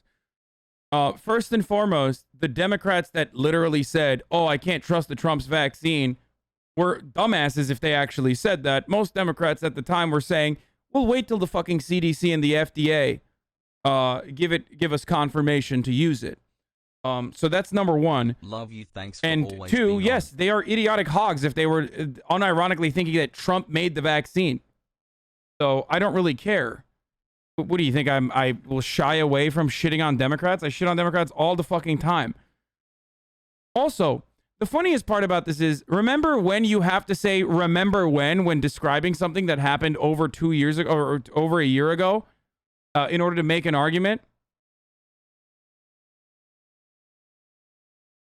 Things change. The vaccine came out. It was there was an FDA emergency authorization that was given, and it seems like the Democratic leaders all took the vaccine on camera. So who gives a fuck? And a half. And you wanted to wait for myself. And what about for them? I spoke to them about it, and I honestly think that they were afraid. Afraid of what? The time, how quickly the vaccine was presented. I think that was a big thing. For myself, I already had underlying health conditions, so I wanted to make sure it was safe for me, and we talked about it a lot. I didn't want to pressure them or push them into vaccinating. I wanted them to make their own decision. The kids can stop being afraid. If all continues to go well, Maxine is scheduled to go home tomorrow. The good thing about me ending up here is everybody has said, okay, if Mom, of all people, got COVID, it's time for us to get vaccinated as a family. They say it's a small world, and it really is, especially here in Baton Rouge. I actually met someone who went to my high school. Holy shit. Did you go to Baker High School? I sure did. You did? What year did you graduate? A long time before you, 68. Oh my gosh. 70-year-old Brenda Carl says she was admitted to the hospital Saturday with double pneumonia and COVID-19. What were your symptoms? What happened? I just got to where I couldn't breathe. I had no oxygen, and I was doing okay at home. I thought I was getting better, and then just the bottom fell out. You just don't know. And it's rough stuff. It really is. Did you know you had COVID? Yes, I had tested positive several days before, yeah. So, why didn't you get vaccinated? Just apprehensive, you know. My husband got vaccinated and wanted me to, and I just thought, oh, I'll be careful, and, you know, but it's, I guess, needful, very needful. Are you going to? I plan to get vaccinated. And you weren't against vaccines?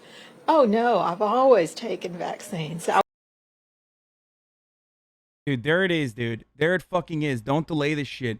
I promise you, there are so many people that are in the vaccine hesitancy category exclusively because they saw so much misinformation, or rather, they just didn't think it was important enough, again, as a consequence of misinformation, and literally just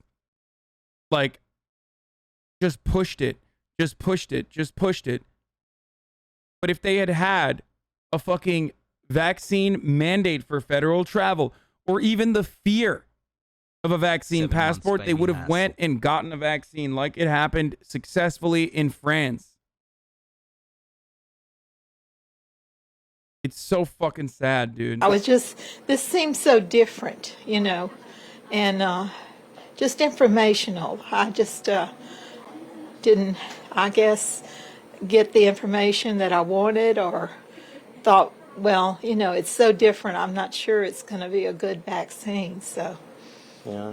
So what do you say to folks now? I think everybody ought to try to get it. Yeah. Just, if it'll help prevent you from getting really sick, you know, it's going to do its thing. At the beginning of summer, there were 4 patients in Baton Rouge General's 2 hospitals. 2 weeks ago, there were 15. Now, there are nearly 200 COVID patients, 90% of them unvaccinated. This was where...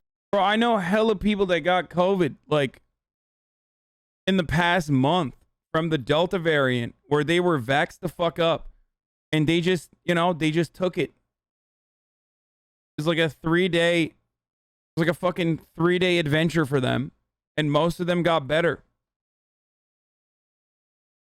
Like, it's crazy. And then you have like people who are literally fucking dying in the hospital and nearly 100% of the people that are in the hospital are unvaxxed. Like, what do you want? What did I say? Most?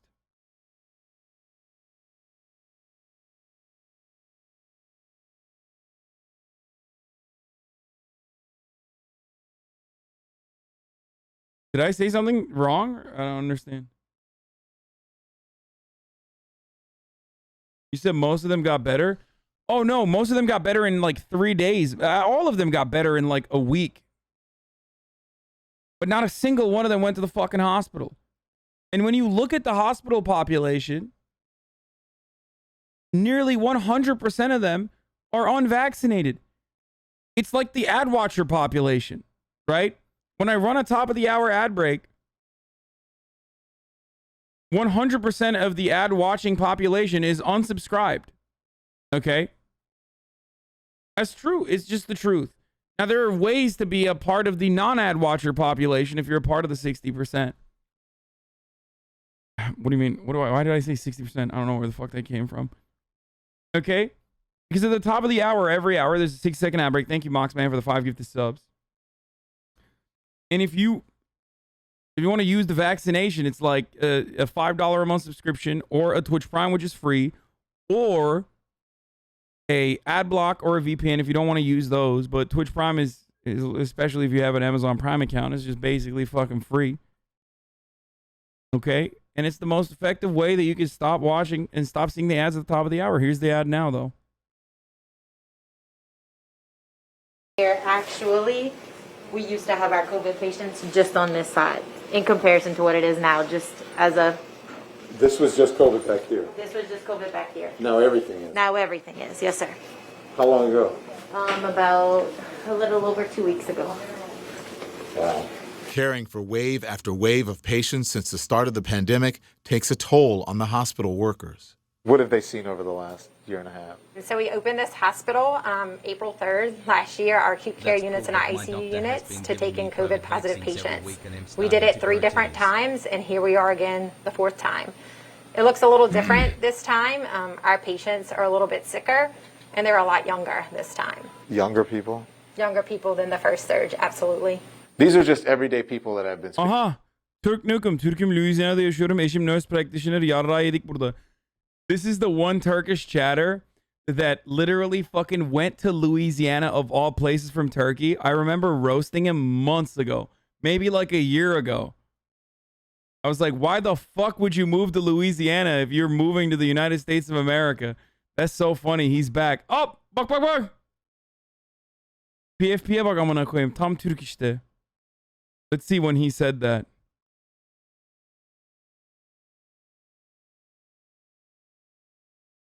Louisiana'dan ya bir selam çak. Hasan ölüyoruz burada amına koyayım. En kötü yer burası. 325 2020. And I made fun of him. I made fun of him like, I remember being like, yo, what did you think it was LA? You went to the wrong LA? Dude, I remember way too many chatters. Like, every time I remember some dumb shit like that, I'm like, what did I forget? Like, what did I delete from the memory bank? Because I remember some fucking dumbass chatter. Just another, like, warm, loving embrace from a family member is just gone. I deleted that from the memory bank so I can remember Turk Nukem living in fucking Louisiana. So sad. Speaking to through some way or another who happened to get COVID. I didn't hear as much about politics as we hear on the news every day. Most of them said, you know what? I just didn't have the time, or there was some... What about VAERS reporting 12,000 people have died from the vaccine? It's literally not true. That is a self-reported system. Also, the number isn't even 12,000. It's like any Tom, Dick, and Harry can fucking add their own things into that, okay? It's not just like doctors and nurses and shit that are putting it. It's self-reported. And also, not only that, but literally, like, there was bots that put in 6,000 additional deaths into it from Russia, and they had to delete those fucking posts. And then, of course, the anti-vaxxers still turned around and literally used that as a way that like the government was silencing all the deaths that were happening.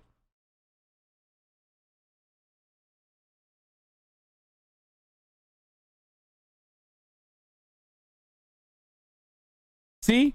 Why do I know that piece of vaccine misinformation that's like routinely shared, widely and heavily shared? What did I miss out on? Because I put that in my fucking memory bank so I could quickly respond to a fucking anti-vaxxer or a vaccine hesitant person. Who knows? Another tender embrace of a family member gone.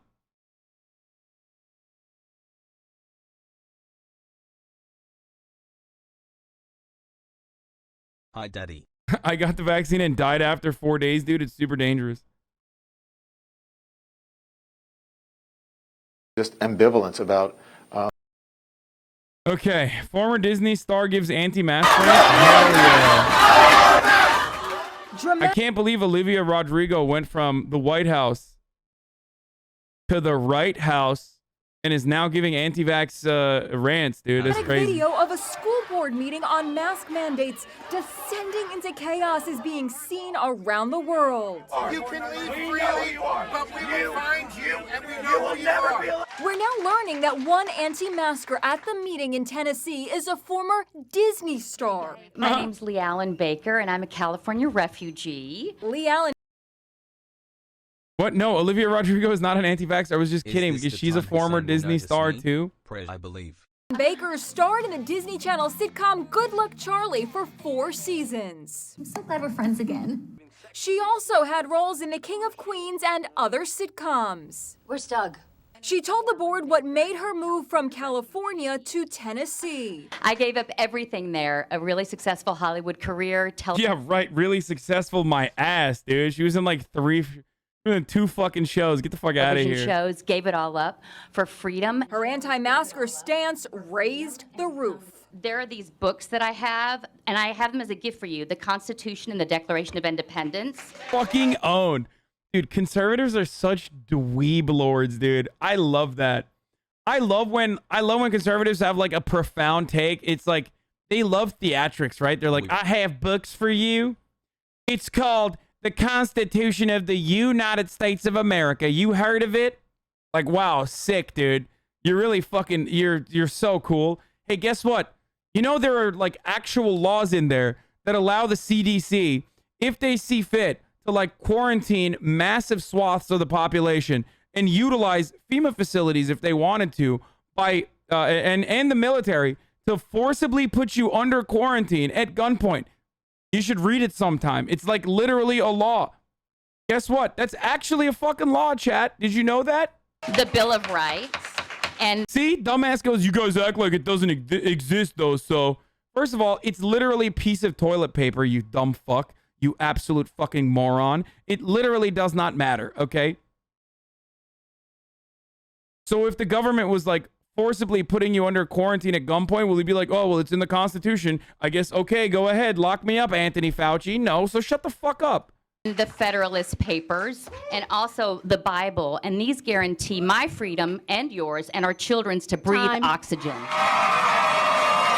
As chaos erupted, she was seen. Is that how us weebs sound to you? Storming out.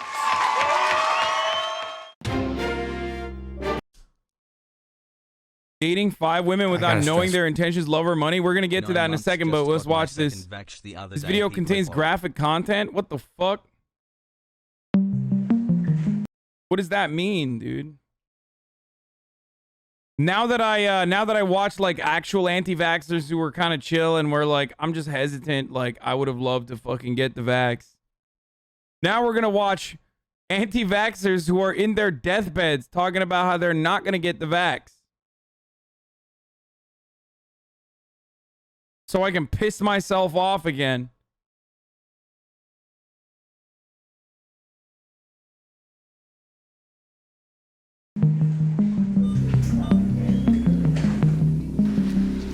People were more rescuable in the first pandemic.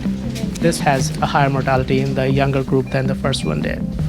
Her heart rate. I did not realize that threat of death is inadequate to make people want to go have vaccines. We're here in a hospital in Little Rock, Arkansas, where the Delta variant has led to a surge in COVID cases. There is too much freedom here, dude. When you're overdosing on freedom, you know what I mean? You know, the freedom to fucking die. Super Poop Sock says, you're so shallow. You're right. I am. So what? The ICU is full beyond capacity. There are people on ventilators who are in their 20s, and over 90% of the patients are unvaccinated. Arkansas has one of the lowest vaccination rates in the country. 4 months ago, the state legislature passed a ban on mask mandates. Some chatter said his mom is in this hospital. Now, with the spread of the Delta variant, hospitals here are being pushed to the brink.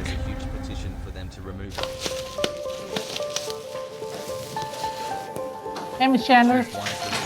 I'm good. How are you? So I'm actually going to probably move you down to 85 and see how you do. Once we're down to 60 or 70, then I'll probably decrease the flow a little bit, okay? But I would say do get vaccinated as soon as it's time, okay? Because that's the only way we're going to make this demon go away from our life, okay? What are you hearing from unvaccinated patients who end up here in the ICU? Well, only a few of them would actually believe they have COVID. You have to tell them every day. that Most this people is don't COVID. even believe they have COVID. There's a fair and they're number of here. people who don't believe they have COVID, and then we are lying to them. How do you overcome that denial? It's very hard to do. I mean, you educate them, but if they get too agitated, then they get more short of breath, then they require more support, and then they get intubated, which then leads to a longer hospital stay. So the hospital won't let us inside the patient's room, so we have to talk to them through the glass with this walkie-talkie. Hi, Miss Chandler. How are you? Can you talk me through how you ended up here? I had come down with what I thought was just an allergy, and it progressed, and I had fever going. 7 days later, my lungs were covered in COVID pneumonia. When you cannot breathe and you can't get air, it is very scary. Did you get the vaccine? No. Have you talked to the doctors and nurses here about the vaccine? I have, and yes, they're explaining, but you have to be open to hear, and I wasn't, and I'm more open to listen now.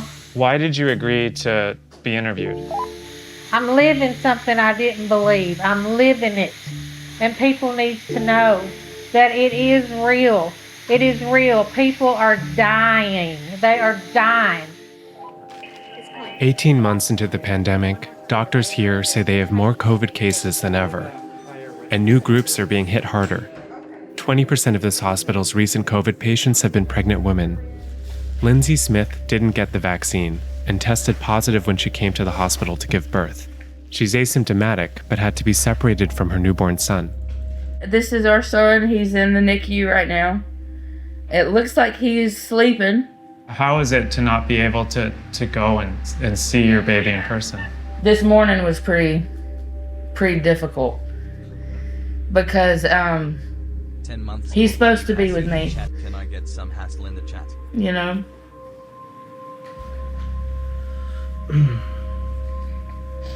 He's been with me the whole time, and now I can't even hold him.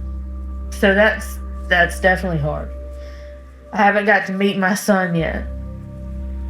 Does being here in this situation, not being able to see your baby in person, make you? The chatters that keep looking at your phone? Yeah, guess what, dude? I'm fucking lining up more content for you, bitch. So shut the fuck up. That's why I was looking at my phone, okay?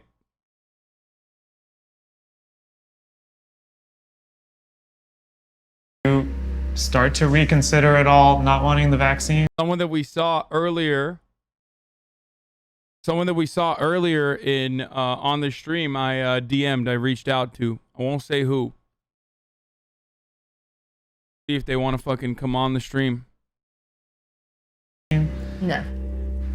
No, because even with getting the vaccine, you can still spread it. You can still get it. Motherfuckers treat you like you're working at McDonald's. I don't think they should treat McDonald's workers like that either, by the way, for the record.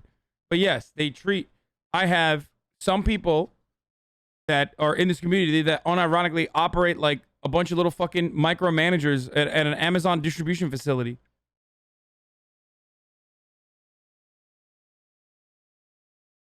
It's that Asian girl. You can't trick us, bro. I won't say yes or no. There simply aren't enough studies for it. What are you worried about? I don't know what's in it. You hear things, you know, like it's. Shut the fuck up. We pay your wages. See, this is what I'm saying. This is what I mean. Like, literally. Micromanager Andy, dude. Oh, I'm tipping you so I could just like shit all over your face and personality and everything you believe in. Fuck you. It's changing genetics, it's changing DNA and things like that. I don't know how true that is, but I also don't know how true the things that they are saying, the good things about it that they say. Does it frustrate you to have patients who refuse the vaccine and then end up here in the ICU? More disappointed in them because the information has been out there. It's just like what media they're using will color their perceptions and the family members and their perceptions. I didn't think I would live through a time when vaccines would be so ridiculed. Have you had success at convincing either patients or their family members to get vaccinated? I would say 1/5 of the time. 1/5 of the time? And they may say yes to you here. If they actually get vaccinated is a different story.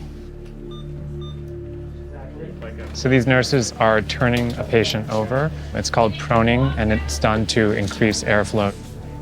Healthcare workers are exhausted and frustrated, with no end in sight. Some nurses at this hospital have even walked off in the middle of their shifts.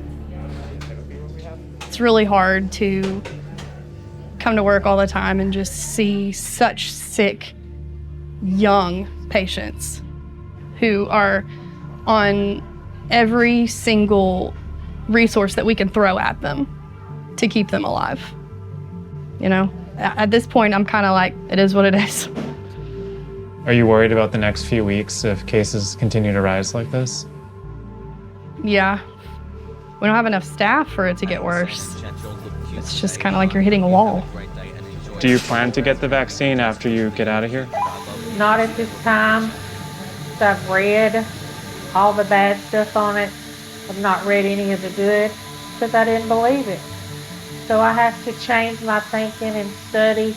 But don't you think that maybe being vaccinated could have prevented you from being here in the first place? Not at this time, I don't believe that. How are we going to get out of this if more people don't get vaccinated? I can't answer that. Bro, I love that. Like, first of all, the vice journalist is like trying to debate Lord a person on their deathbed. But the funnier part of that is that the person on their deathbed is like, nah, fuck it, I'm ride or die. I will literally debate you on this. The consequences of my dumbassery is seen right in front of your eyes. I will fucking die. Okay? But in my last breath, I will still fight for my freedom. My freedom to die.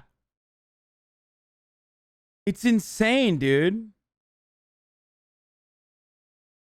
Like, can you imagine you're on a fucking deathbed, dude? I don't know what to say. Like, there's literally nothing I can...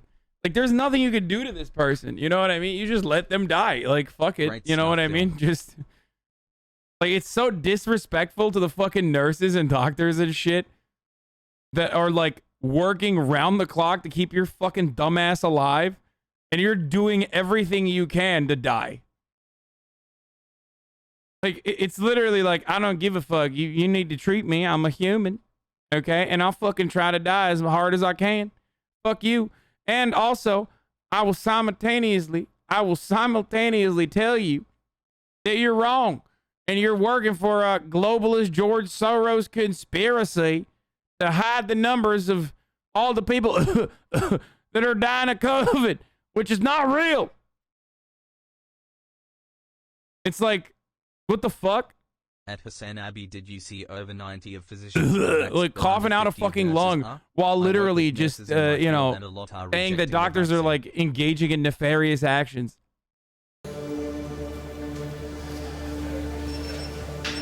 My grandpa got vaccinated and still got hit with COVID and almost died twice. We can't even Skype or see through a window because the nurses are too busy. All we get is one call a day when he feels good.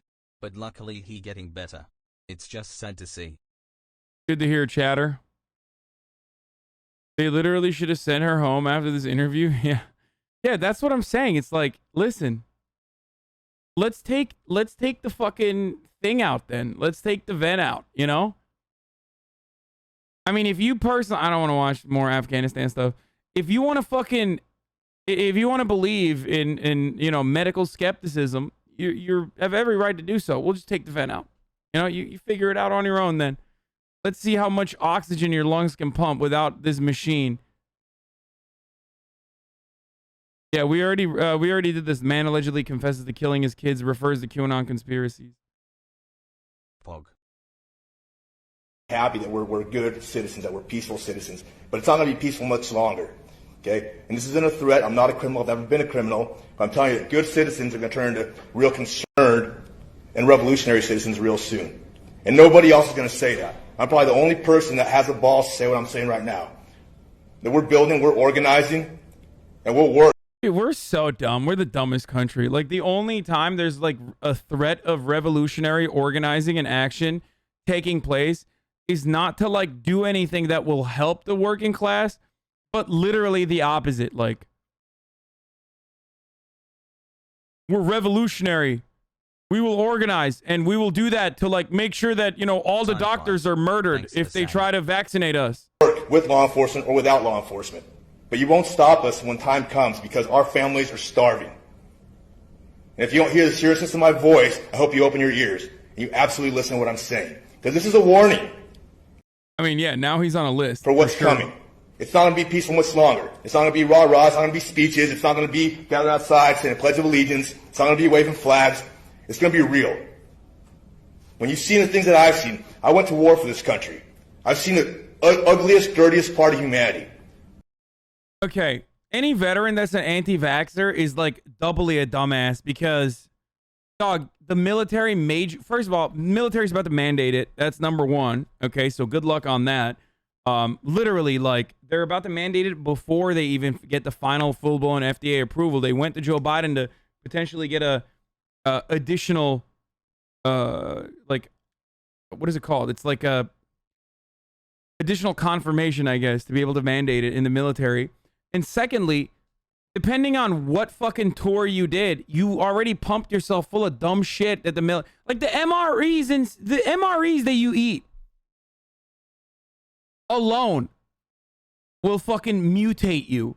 And you're over here like talking about how like, oh dude, I fought the things I saw for this country, dude. You're like, I will not put the vaccine in my body. You're such a fucking idiot, dude.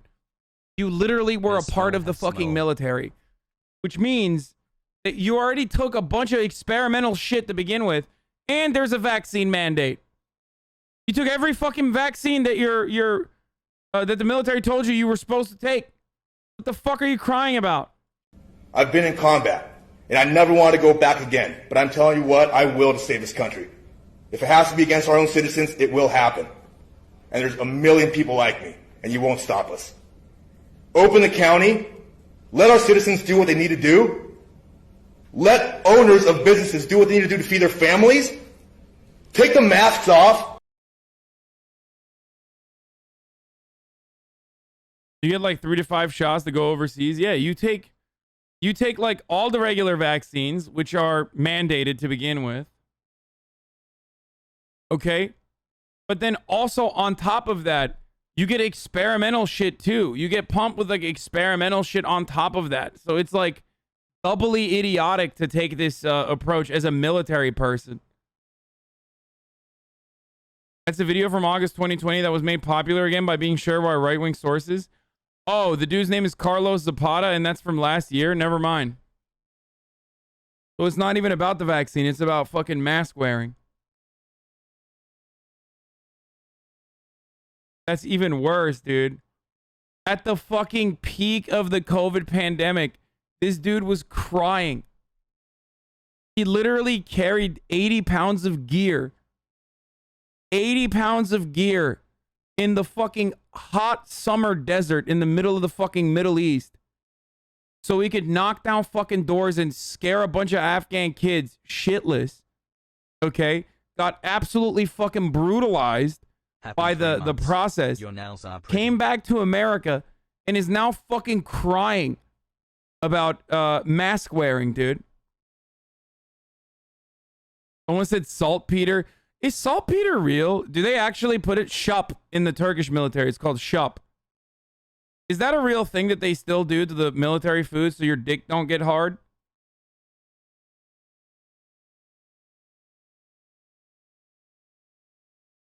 No, it's not a thing. They used to say in Turkey it's called shup, where they put something in your fucking, they put something in your food that stops your dick from getting hard. Apparently not. Snopes is... Otherwise, Snopes is in on it.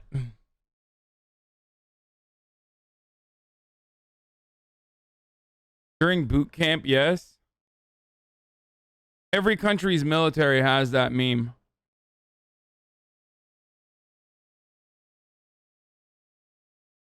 Four-month stankies. My dick didn't get hard for 2 months in boot camp. Interesting. Well, what I'm talking about isn't misinformation. When I was talking about like experimental drugs that the military regularly puts their fucking soldiers on, whether it be like the anti-mustard gas shit that they had to take in the Desert Storm. Come here, babes. That fucked a bunch of people up. Whether it be, you know, experimental steroids, go juice.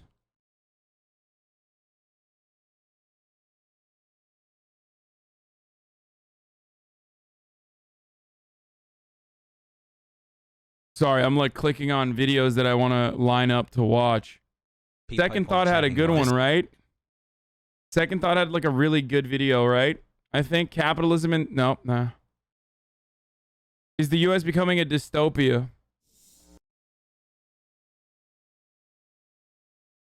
The Go Pills?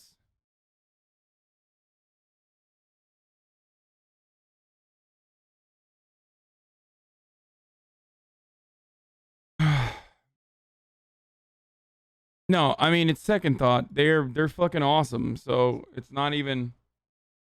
Drill instructors eat the same food. They go home every night and fuck their stripper girlfriends. Okay, never mind then.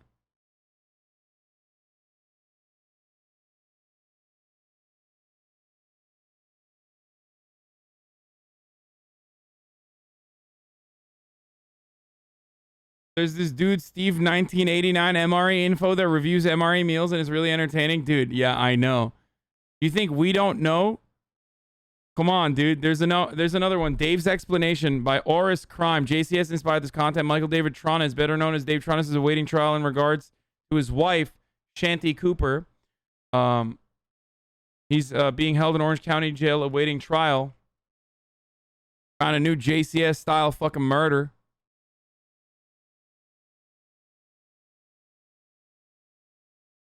You don't get boners at basic training because of the stress, and there's nothing appealing about the whole ass thing.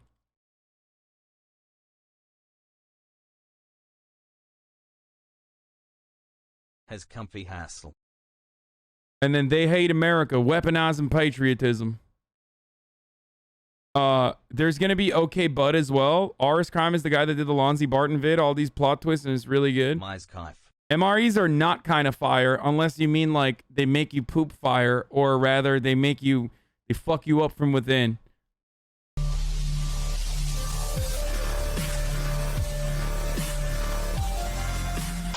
Well, it's long been considered out of bounds to question a person's patriotism. It's a very strong charge, and we try not ever to make it. But in the face of all of this, the conclusion can't be avoided. These people actually hate America. There's no longer... This is, by the way, I gotta pee so bad. This is a Renegade Cut. They're fucking awesome. They're anarchist, and they make really great videos. They're talking about how patriotism is weaponized. They did the Marjorie Taylor Greene video too. Question about that. And yet, paradoxically, at the same time, they desperately want to control America more than anything. And that leads to the most basic of all questions. Can you really lead a country that you hate? Fox News host Tucker Carlson is asking a loaded question. a question that can only be answered by first accepting a dubious premise. In order to answer, can you really lead a country that you hate, you have to first believe that these people hate America. Carlson states that these people hate America, but who are these people? Democrats? Black Lives Matter protesters? Anti-fascists? How can you conclude that they hate America? How does Carlson even define America for that matter? America is shorthand to the predominantly conservative audience of his program, who knows when Tucker says that word, he is not simply referring to territory. He means something else altogether. What is America to conservatives? Rather than defining America as the land, the people, the culture, or the state, conservatives in this country often define America as exclusively the values of their own ideology. That way, everyone to their left can be labeled an outgroup that hates America or is un-American. If you are wide awake, you understand that today's woke leftists hate many, many things. The Constitution, Donald Trump, Fox News, comedy, and of course you. But if you've ever noticed, there is really one thing that woke socialist progressives seem to hate more than anything else, and that's babies. So what is conservatism anyway? Conservatism in America is an ideology that adheres to strong private property rights for corporations, low taxes for corporations, faithful adherence to organized religion, specifically Christianity, a traditionalism that shuns social progress for marginalized people, a distrust of social programs that might help the disadvantaged, and an admiration and partnership with the military and the police. Not every conservative advocates for all of these goals or shares all of these values, but conservatives' varying beliefs all have enough family resemblance to be described as conservative and classified under the same or similar ideology. To define conservatism more simply, conservatives believe in a natural meritocracy and natural hierarchy. Looking at the conservative criteria, everything is related to a rigid hierarchy. The property rights and low taxes are related to the hierarchy of capitalism. The elevation of the majority or dominant people and disinterest in helping the minorities or subordinate people are related to Christian supremacy, white supremacy, patriarchy, and other social hierarchies. Finally, empowering the police enforces these hierarchies domestically, and empowering the military enforces American supremacy abroad. To a conservative, the playing field is neutral, and success and status are determined by hard work, meritocracy. This meritocracy naturally creates social hierarchies and economic hierarchies that are both fair and just. However, these beliefs conflict with reality. Those born into poverty are significantly more likely to remain that way than those born into better circumstances. Those who are part of the racial majority are more likely to receive opportunities that those in racial minorities will not. Those who are part of the religious majority are unlikely to. What the fuck? This is one of your instructors who was based at the Lackland Air Force for holding the rank of staff sergeant. She was relieved of duty and placed under investigation for posting nude in a Playboy magazine. Are you kidding me? Wait, is there photos? I need to see this.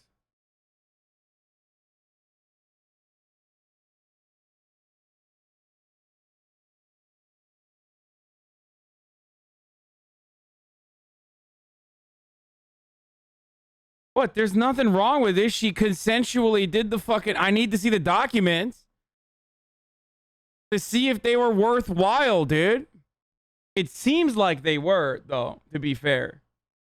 She did a 6-page spread where she's photographed in camouflage uniform, shouting and holding weapons under the headline, Tough Love. Other pictures are more explicit.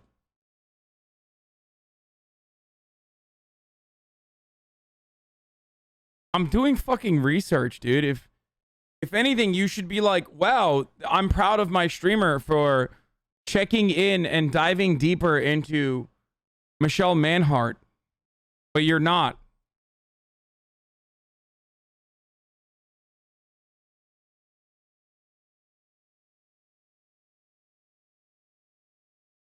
Yeah, it's called media literacy. Thank you, chatter.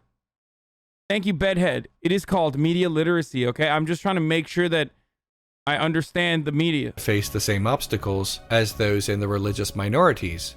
These hierarchies do not flow naturally, they sustain themselves by keeping those at the top where they are. This is how conservatives dismiss accusations of sexism, racism, and other forms of bigotry. To conservatives, nobody is being held down or disadvantaged. Everybody gets what they deserve. This is the order of things, and for many conservatives, this order is not. Everybody gets what they deserve. This is the order of things, but also we will do everything in our power to make sure that this hierarchy is maintained by way of like force all the time, which is wonderful. Honestly, it's a wonderful thing. Stop linking porn in the chat, you fucking dummies. You want to get banned? It's like when America says, the Cuban socialist system has been a gigantic failure, which is precisely why we need to keep the embargo and block trade as best as we possibly can, to show the rest of the world how much we, how much of a failure the Cuban socialist system has been. You know what I mean? It's like, okay, if it's such a fucking failure, let them do their thing, No, we can't do that. We just need to keep showing the world that socialism is a failure by preventing Cuba from getting goods that they paid for in time.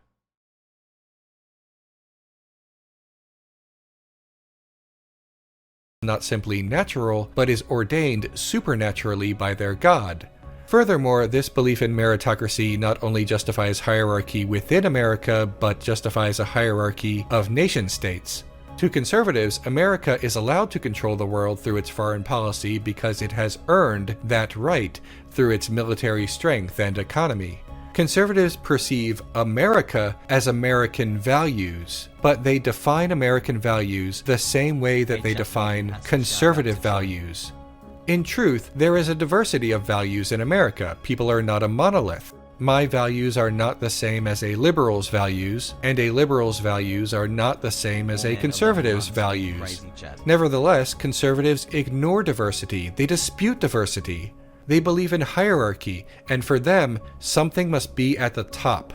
To conservatives, America is their values, and opposition to their conservative values is un-American, treasonous, and morally wrong. When conservatives say, "You hate America," it doesn't have anything to... Is this literally proving that conservatives are lunatics? Yeah, no shit, dude. Welcome to the Hasanabi broadcast, where, like, the degree of lunacy is perfectly aligned with the degree of conservatism. Okay? Yeah. Welcome, dude. My man's like, what the fuck, dude? These guys sound crazy. What do you mean? You mean to tell me a fucking ideology hell-bent on preventing progress from occurring is like fucking nuts, dude? What the fuck is this lunacy, dude? To do with the United States of America. It's a value judgment about you not adhering to their conservative values. When Tucker Carlson makes such a statement about anyone to the left of... Wait, I thought you were a Republican? That means it's working, brother. Yee yee. I am a Republican, brother. An Irish Republican. That's right. That's fucking right. I'm an Irish Republican. If you know what I'm saying. It's not top of the hour right now, so I won't be playing the song or even playing an ad break. I just wanted to say that. Conservatism hating America, no evidence is required for his audience, because to them it is self-evident. America is American values. American values are conservative values. Opposition to conservative values is opposition to America. Opposition to America is hating America. Does the American Olympic soccer team lean too far to the left? Oh, dude, what is this fit, dude? Oh, conservative fit's abysmal. Oh my God. Left? Well, then they must hate America, despite choosing to represent America. Gosh, if only they didn't spend so much of their free time hating America, they might have won the gold instead of the bronze. This is an actual talking point right now, and similar talking points are used whenever it's convenient for conservatives. Consider this. Many conservatives are comfortable displaying the flag of the Confederacy, even though the Confederacy was quite literally treasonous to America. Them's Democrats. Them's are Democrats right there. You fucking anarchist. Them's are Democrats. It's called heritage, not hate.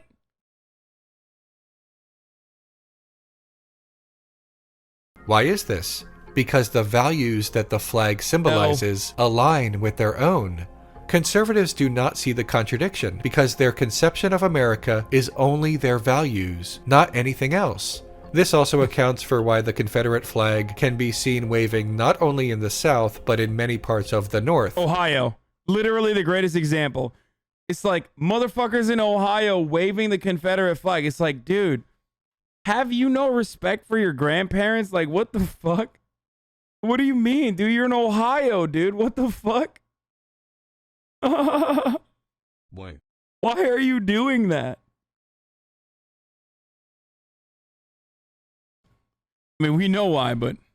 It has little to do with history and everything to do with conservatism. Conservatives often like, use they the don't term... fly it in California?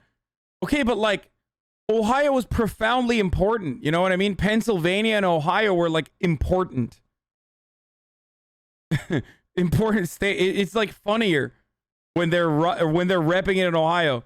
It's like funnier than fucking Canada. You know what I mean?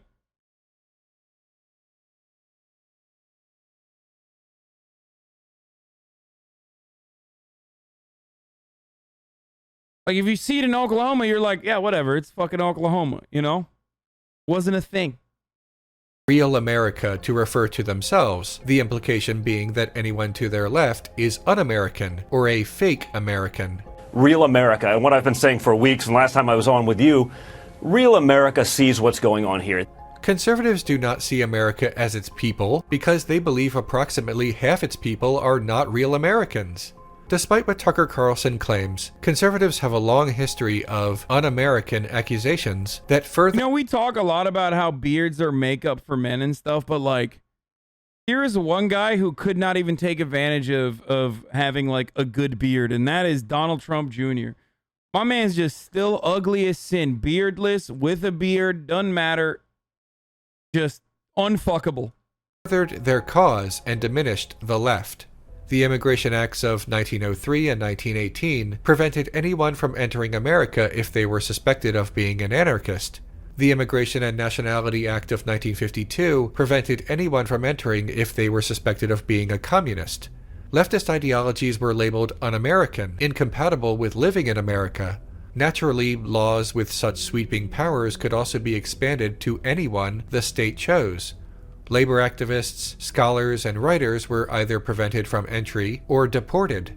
The House Un-American Activities Committee threw suspicion on ordinary Americans and popular celebrities if they ever espoused beliefs left of the center. They love free speech, brother. I love promoting free speech, brother. Like trying to get Hollywood celebrities arrested for the Sedition Act. Too far to the Under left the for Sedition America. In the 1970s and the early 80s, evangelicals like Jerry Falwell conflated liberalism and communism under the broader term secularism and marketed this dangerous new boogeyman as anti-American. At the 1992 Republican National Convention, Pat Buchanan claimed his party was fighting a war for the soul of America. This election is about more than who gets what. It is about who we are. It is about what we believe and what we stand for as Americans. There is a religious war going on in this country. It is a cultural war as critical to the kind of nation we shall be as the Cold War itself, for this war is for the soul of America.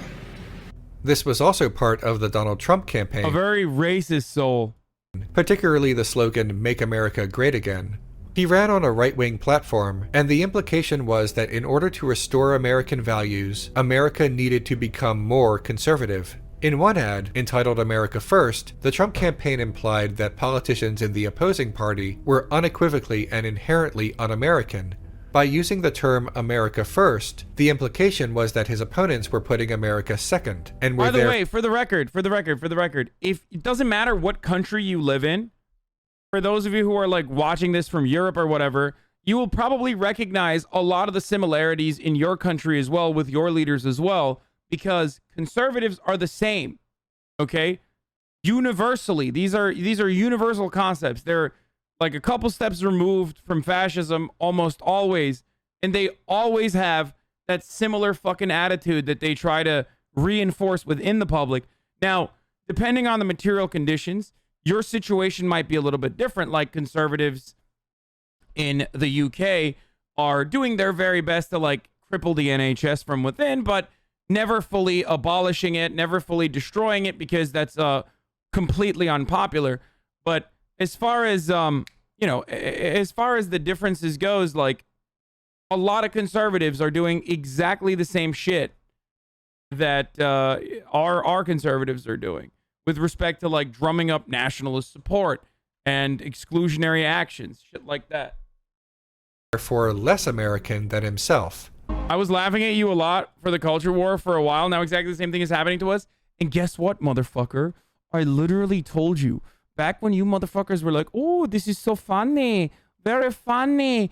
We are laughing at you Americans. You're crazy with your crazy American culture war issues. You know, we will never happen. This will never happen in my country. What did I tell you? I told you that our number one fucking export is cultural imperialism. And if we're fucking dumb right now, that same kind of idiocy is coming to you, motherfucker. Coming to you. Coming to your fucking backyard. And guess what, dude? It fucking happened. Who's laughing now, huh? Washington flourished, politicians prospered, the establishment protected itself, but not the citizens of our country.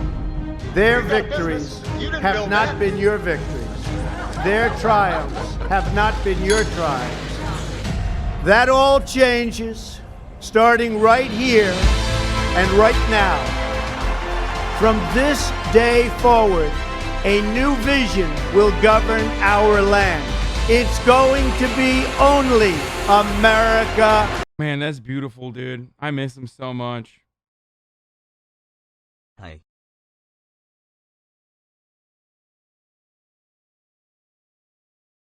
So much. First, in the era of Fox News, the talking point of hating America has reached a fever pitch. In this exchange between Tucker Carlson and the founder of a pro-immigration group, when the guest tried to explain people fleeing their countries due to conditions created by American foreign policy, Carlson responded this way. That causes people to flee. The U.S. should be more welcoming. So and our there's 20 countries sins, much more our sins are the welcoming than reason United this is. States. So you hate America, Very, is very what big you're part of saying. Carlson was incapable of defending his position, and once backed into a corner by a guest with more knowledge of the issue, he defaulted to, "What you're saying is you hate America." When confronted with a problem with America, the response from conservatives is obfuscation and accusation, all Which, by the way, like they completely maintain ownership of like what it means to be pro-America, which of course creates an inescapable bind, right? So like Tucker criticizes America all the fucking time, like literally nonstop. The earlier Tucker Carlson video that we watched, he actually was criticizing America. He was very upset that America was becoming a more diverse country.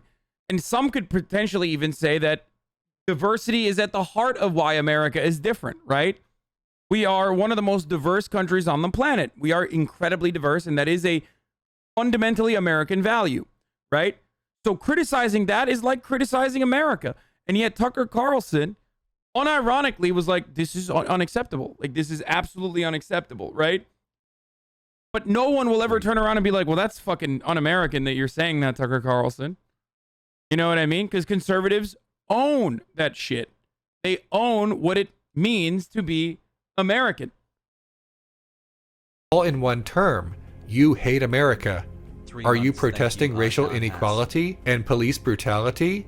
Is this something America should confront and reckon with? The right is gaining control of anti-Semitism, which is also terrifying. Absolutely. It's a 100% reactionary weaponization. No, you just hate America. Are you marching to bring attention to climate change? Is this important to you and your children's future? No, you just hate America. Do you want to make sure students know about the civil rights movement? No, you just hate America. Tax the rich? Hate America. Raise the minimum wage? Hate America. No matter what the issue, conservatives can reliably count upon this accusation of hating America to change the subject. Once the subject is changed, not only is the accused America hater forced to defend their original point, but they must also defend this unrelated nonsensical point. An accusation of this magnitude is always going to appear more sensational and captivating than the actual issue, which will move audience attention to the accusation instead of the issue. Frankly, even if the accused person genuinely did hate America, isn't their answer that America was never supposed to be diverse? Yeah, that's true. There is truth to that. America wasn't like founded on the principles of diversity, 100%. But it doesn't matter because you have to look at the benefits of that diversity regardless of what the founder's intention was. So who gives a fuck what some dumbass slave owners thought, you know, hundreds of years ago? Fuck them. Seriously. It literally doesn't matter. It is one of the best and most, it's one of the best and most beautiful parts of America is our diversity. All men are created equal promotes diversity. Dude, are you fucking stupid, John Maynard Keynes? All men are created equal. Well, some are more equal than others, like women were not equal. And also non-landowners were not equal. The indigenous population was not equal. And certainly black people were not equal. Like, it doesn't matter what they fucking wrote on a piece of paper. that would not immediately invalidate their unrelated point. Liberals believe in reform, and many further to the left believe in revolution. But either of these perspectives are offensive to conservatives because the conceit of both reform and revolution is that something needs to change, that America needs to change. To conservatives, reform is un-American, and revolution is even less American despite America's revolutionary past. Why the fuck are there dumbasses in my chat saying raid Bontep? Do you all want to get fucking smoked? Is that what you want? You want the fucking smoke, dude? I'm gonna start. Boom, permad. Who else wants some? Boom. The fuck do you think this is, dumbass? Fucking 4 hours into my stream, you're all in here being like, raid Bontep, raid Bontep. Who else wants some?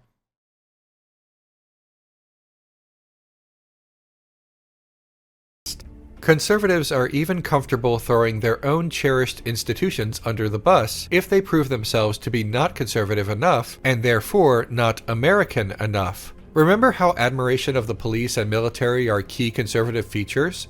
That remains true. Created equal, they thought people are equal at birth. They can become unequal based on merit. You are literally incorrect. There is no merit that differentiates between a man and a woman, you fucking moron. Just like there was no, you don't adopt blackness once you're born. So again, you are incorrect, and you are trying desperately to you know, put like a more liberal seasoning on what is otherwise unacceptable. But only when the police and military reinforce explicitly conservative values and defend explicitly conservative politicians. Conservative pundits and politicians gleefully denounce police officers who defended the Capitol from right-wing intruders, and admonish the military for not taking their side on critical race theory. No institution is sacred to them, only their conservative values, because their values are America. I hope this has been helpful in understanding.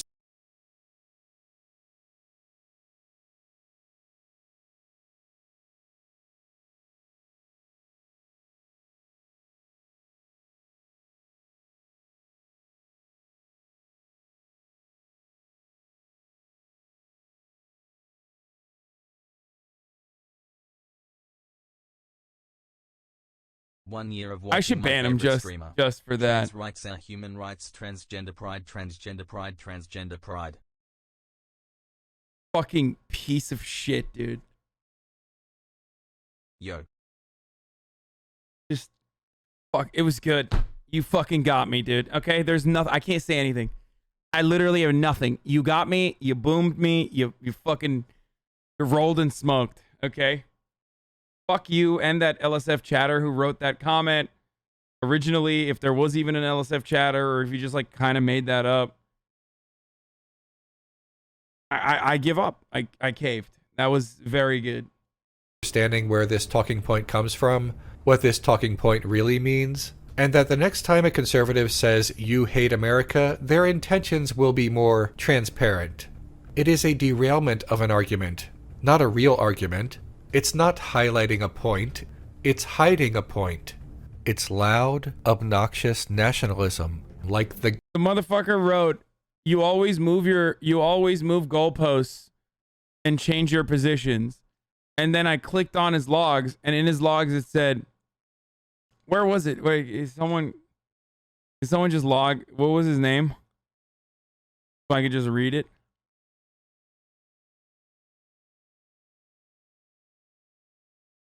What the fuck is this? Oh. Wisdom teeth out. You always backtrack on your positions and move the goalposts. He highlighted that, right?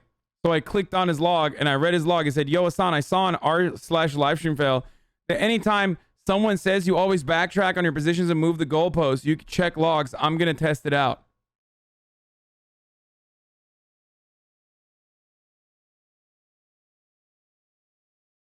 Like, that's what he had said.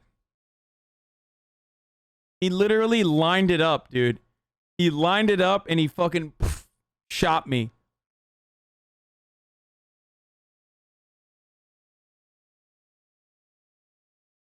So fucking good. So good I almost forgot the ad break. You know what I mean? Like at the top of the hour.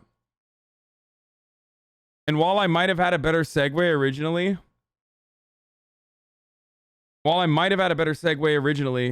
I don't have one now because, like, my mind is empty.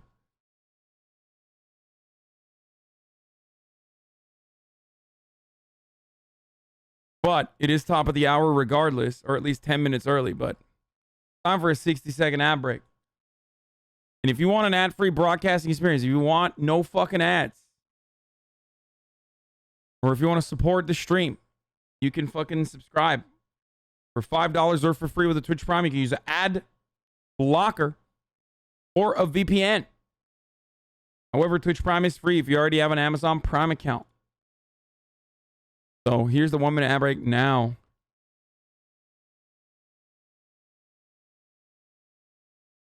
I didn't get an ad last time. Care to explain? It's because I love you. Guy who is still setting off his 4th of July fireworks in August. Put in your earplugs and ignore it. This was pretty good. Not his best, but still pretty fucking good. So let's watch. Is the United States becoming a dystopia before we get to like murder and fun reacts and other stuff like, okay, buddy, obviously there's some shit that I want to do. But here is second thought, boys. This episode and others like it are made possible by the generous support of my patrons on Patreon. If you'd like to help support my channel and get early access to every video, consider becoming a patron at patreon.com/secondthought. Once upon a time, the human race had a dream. A vision of the future where we had evolved beyond our petty military conflicts, where every human was guaranteed equal rights, where we had time to spend with friends and family, to pursue hobbies and trades, and to do meaningful work that we enjoyed, not because we had to, but because tedious, unpleasant labor had been handed off to automated systems, leaving humans the time to just live, to really experience what life is all about. As we approach the year 2022, I think it's safe to say that vision is no closer today than it was 100 years ago. In fact, the consensus seems to have shifted away from this utopian vision of the future and towards something much less pleasant. In this episode, we're going to attempt to analyze some trends in the United States as we creep ever closer to techno-dystopia. There's a trend in modern entertainment. We used to see a lot of optimistic movies and TV shows, where the future was depicted as bright, happy, and peaceful. There were exceptions, of course, but the general feeling towards the far future was one of hope. These days, that's no longer the case. Scroll through any list of movies and TV and you'll notice a pattern. Just about every bit of media dealing with the future now has a decidedly pessimistic tone. The Hunger Games, The Maze Runner, Divergent, Oblivion, Altered Carbon, Snowpiercer, The Expanse. Sheesh. Even kid-friendly movies like WALL-E have a deeply dystopian undertone. What's behind this trend? Well, if you take a look around, it shouldn't be hard to find the catalyst. People today are more unsure about the future than at perhaps any point in modern history. Every day we wake up and there's a new catastrophe. Massive wildfires, record-breaking heat waves, disappearing glaciers, melting permafrost, political instability, new diseases. People are afraid. And one way we like to cope with our fear and uncertainty is by turning off and watching a movie. Dystopian fiction is increasingly common these days for a couple of reasons. First, it's weirdly comforting. We can watch Snowpiercer and say, well, at least my life isn't that bad. Another reason is that film and television offer us a way to engage with modern problems in a way that feels less traumatic. We can watch Altered Carbon, recognize the problems that mirror those in our own time, and come away thinking, yeah, rapidly increasing inequality is a problem we need to address. It's a more pleasant experience than watching a documentary about collapsing ecosystems and runaway climate change. But it brings those same issues to mind. People like to relate to what they're watching, even if the subject matter is unpleasant. In a way, dystopian fiction performs a useful service in this regard. People who would otherwise ignore the news and the challenges we face are forced to see the similarities between these fictional worlds and the one we inhabit. But simply recognizing the problems doesn't do much except make the average person miserable. We often feel powerless in the face of monstrous crises like climate change and inequality that exceeds that of the Gilded Age, but we're not as helpless as we might feel. We'll get to that a bit later, but first, we need to take a look at where the US stands on the dystopia timeline. Okay, picture a generic near-future dystopia. What do you see?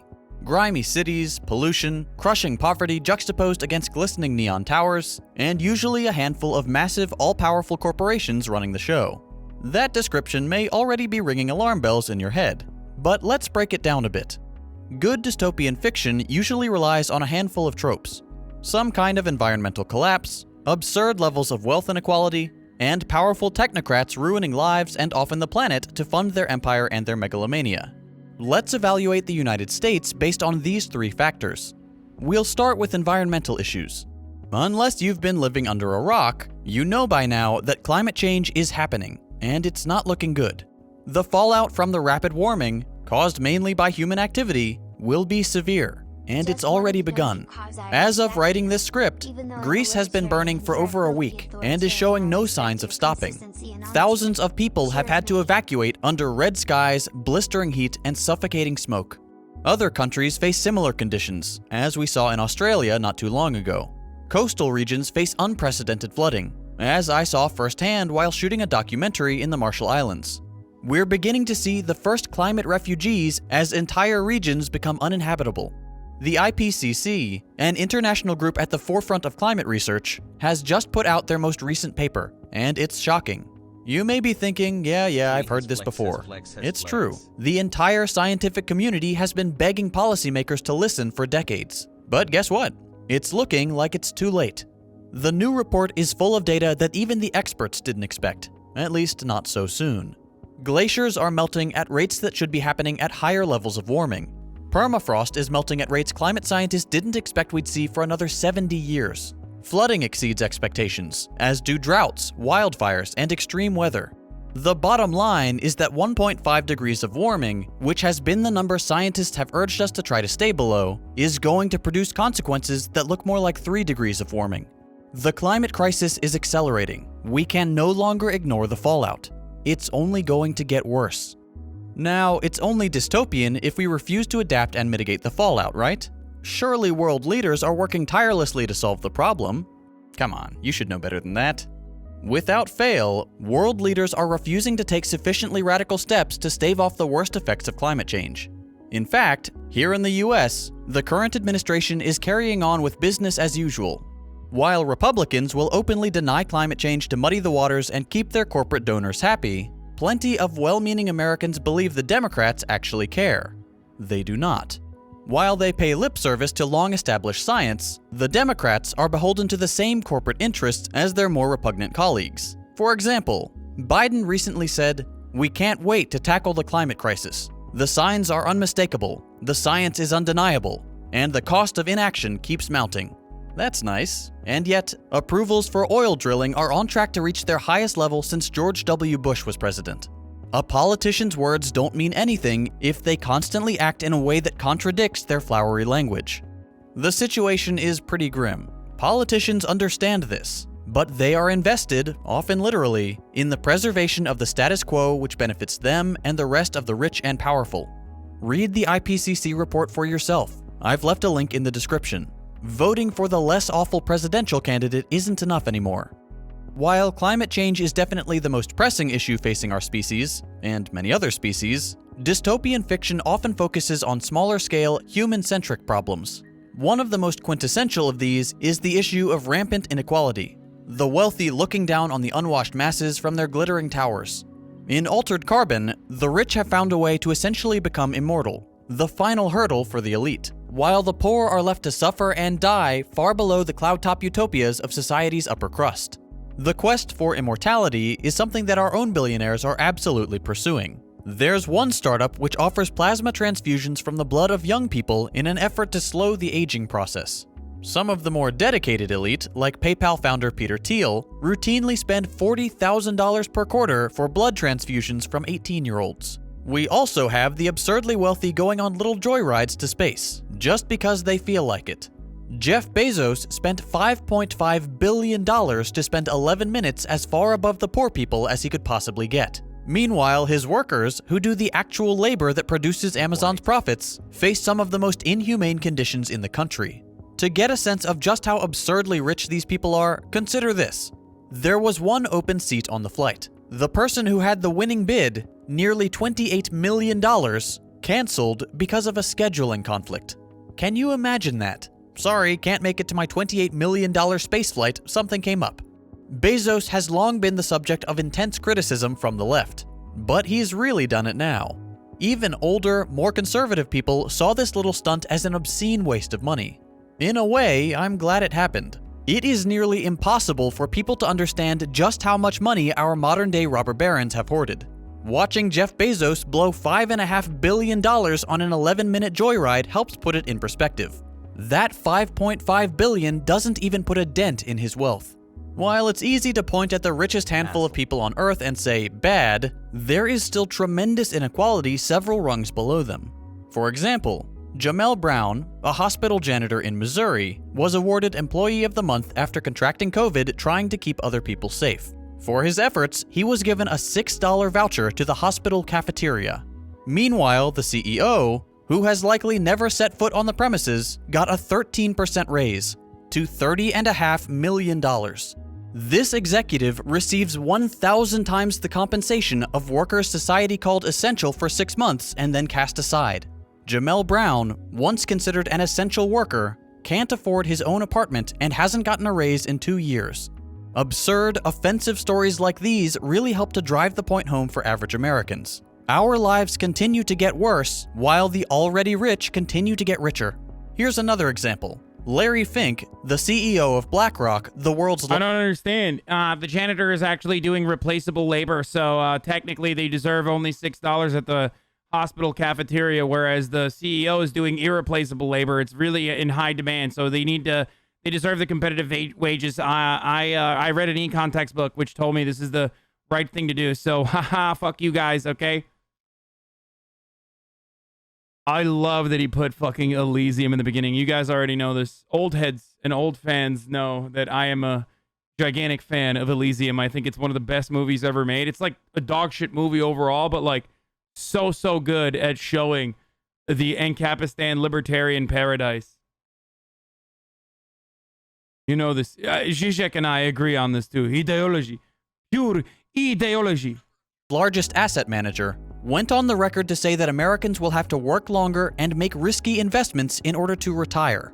People like Fink are the same ones who say the economy is doing great, and anyone who works hard can succeed. Yet here he is with a tacit admission that people can't get by on the same number of years of work as their parents or grandparents. People in today's job market simply aren't paid enough money to save for retirement.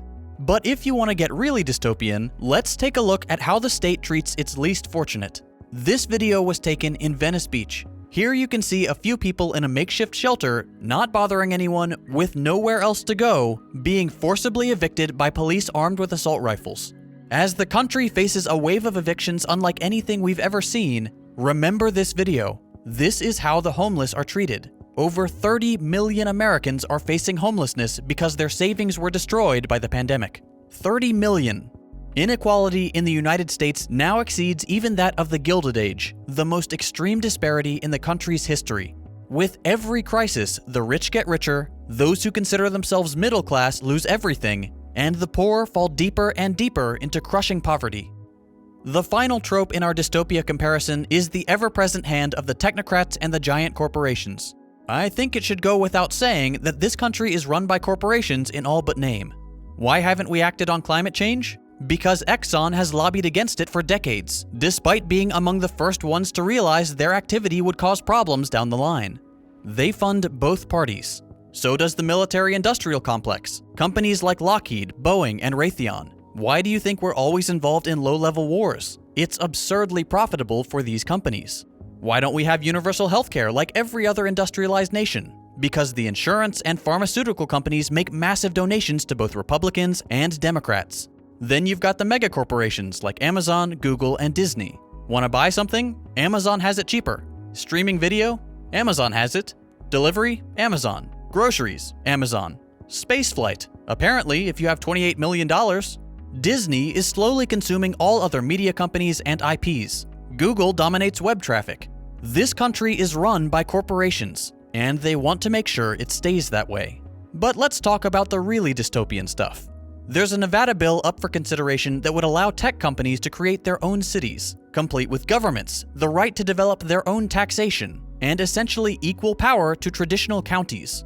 That's exactly as terrifying as it sounds. Your job would have complete control over your life, determining what you can and can't do, how little they're allowed to pay you, how much you owe them in taxes. We have this weird fixation. This is one of my favorite concepts because, like, I love when, like, some fucking VC or some Silicon Valley guy literally takes an antiquated concept and then unironically makes it seem like it's disruptive or new. Like, this is company towns, and there was a reason why it was abolished, okay? Like, this concept, also, it kind of exists in fucking Florida with Disney World or Land or whichever one it is. Like, this is not a new concept, okay? You're just describing serfdom, okay? You're describing feudalism, but also, you know, putting a spice on it. On the private sector, especially tech in the US, and it's going to get us into real trouble. So-called industry leaders like Bill Gates also enjoy essentially limitless positive press for even their most alarming projects. For example, Gates wants to shoot dust into the atmosphere to block the sun. If that sounds familiar, well, it just so happens to be the catalyst for one of our dystopian movies. Then there's every internet dweeb's favorite oligarch, Elon Musk. Neuralink, the company determined to put a computer chip in your brain, will be starting human trials in the very near future. And Musk has just announced that SpaceX will launch a satellite into space with the purpose of displaying advertisements. Any interested parties will be able to buy ad space with crypto. Soon, even the night sky will not offer an escape from the intrusion of capital. So, is the US becoming a dystopia? Our climate is collapsing, inequality is at its worst level ever, our politicians are corrupt and in the pocket of massive corporations, millions of Americans are on the brink of eviction, at which point they will be threatened with state violence, tech startups may soon have their own autonomous cities where they will have complete control over the inhabitants, we've got space billboards on the way, and people are lining up to get microchipped by the world's least responsible Twitter troll. I don't think it's a stretch to say that the US is not becoming a dystopia, it already is one. We just don't have the flying cars or cyberpunk aesthetics. So, what can average people do about this? I'm not going to lie. We face some serious problems, including the biggest one humanity has ever faced. But we're never powerless. The best thing you can possibly do is get involved somewhere. Every little bit helps. Want to organize your workplace for better conditions? Join the IWW or another union applicable to your field. Want to build political power? Join an organizing group or a socialist party. Start small. See if there's something you can do to help your neighbors. Look around to see if you can find a local mutual aid effort. Building community resilience is critical to weathering crises. A group of people working together is much stronger than a bunch of isolated strangers. If you like to read, start a reading group. Introduce people to anti-capitalist ideas and help them learn about alternatives. If you're good at graphic design, see if your local union, Socialist Party branch, or DSA chapter needs help producing posters or flyers. There's always something we can do to lend a hand. It may not seem like much to you, but by working together, we can make a big difference. Take care of yourself, help others where you can, and throw sand in the gears of the machine. If our elected representatives and their corporate overlords continue to make our lives worse at every turn, if they aren't going to fix these massive problems that they've created, we need to do it ourselves. I mentioned at the beginning of this video that this kind of content is made possible by my patrons on Patreon. When I decided to make the shift from general interest stuff to more radical political content, I knew I ran the risk of sinking my channel and losing my ad revenue and sponsors. These days, it's pretty hard to get a sponsor on my videos. I have one reliable one. Hey, at least he ends it on a great, good note. But for the most part, I'm having to rely on the generous support of viewers like you. If you appreciate the work I'm doing, and you're able to chip in even $1 a month, I would greatly appreciate the support. As a little— This video got chat exploding. Okay, we're gonna do fun stuff in a second. Okay. Market disruptor. Taxi cabs where the drivers are contractors who don't have the legal rights and benefits of employees. Yes, and also the same kind of scrutiny that you would be placed onto with like a medallion or anything like that.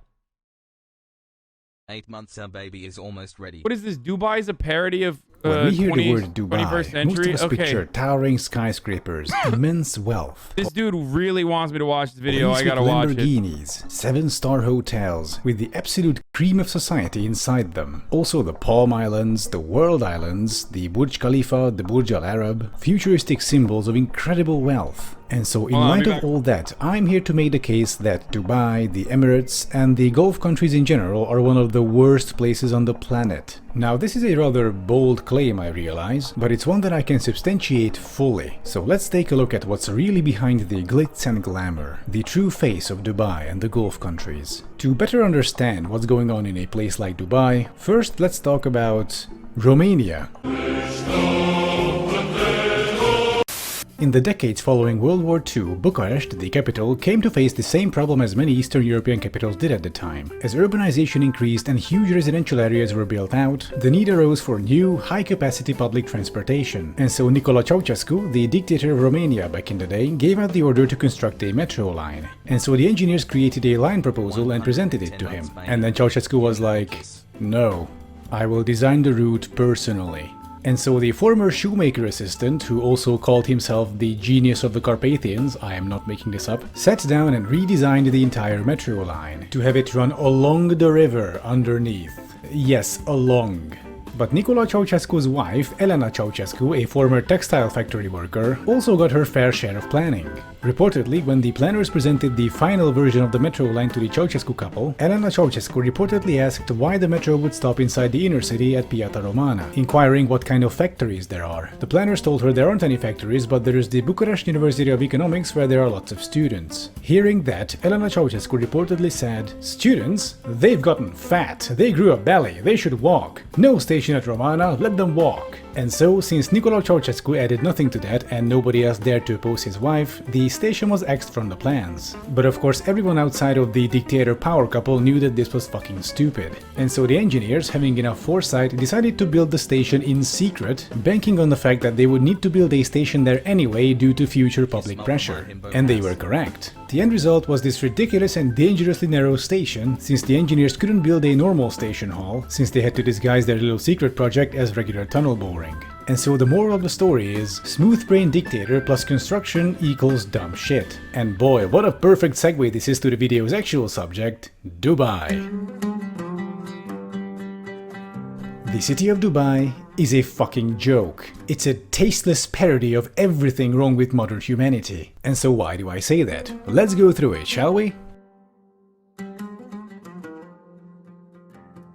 Now, in my video about skyscrapers, I have already talked about the Burj Khalifa. It's a big dumb tower of glass and steel stuck in the middle of the desert, serving no other purpose than a petrodollar-fueled dick measuring contest. And the building even has its own poem about itself. Like seriously, how pretentious can you get? I am the life force of collective aspirations and the aesthetic union of many cultures. I simulate dreams, stir emotions and... What the hell is that noise? Oh no, it's the poop trucks. Yeah, did you know that the Burj Khalifa isn't connected to its sewage system? So every single day a huge line of poop trucks have to queue up next to the building and suck out all the poop. So Ammar's ambition and Dubai's shining dream included the world's top tallest skyscraper but not a sewer system. And besides, I talked about this before in the skyscrapers video, there's actually not much point to building a skyscraper. Like, the only situation where it might make sense is when you're physically out of space. But trust me, Dubai does not have this problem, which ties into the next suspects.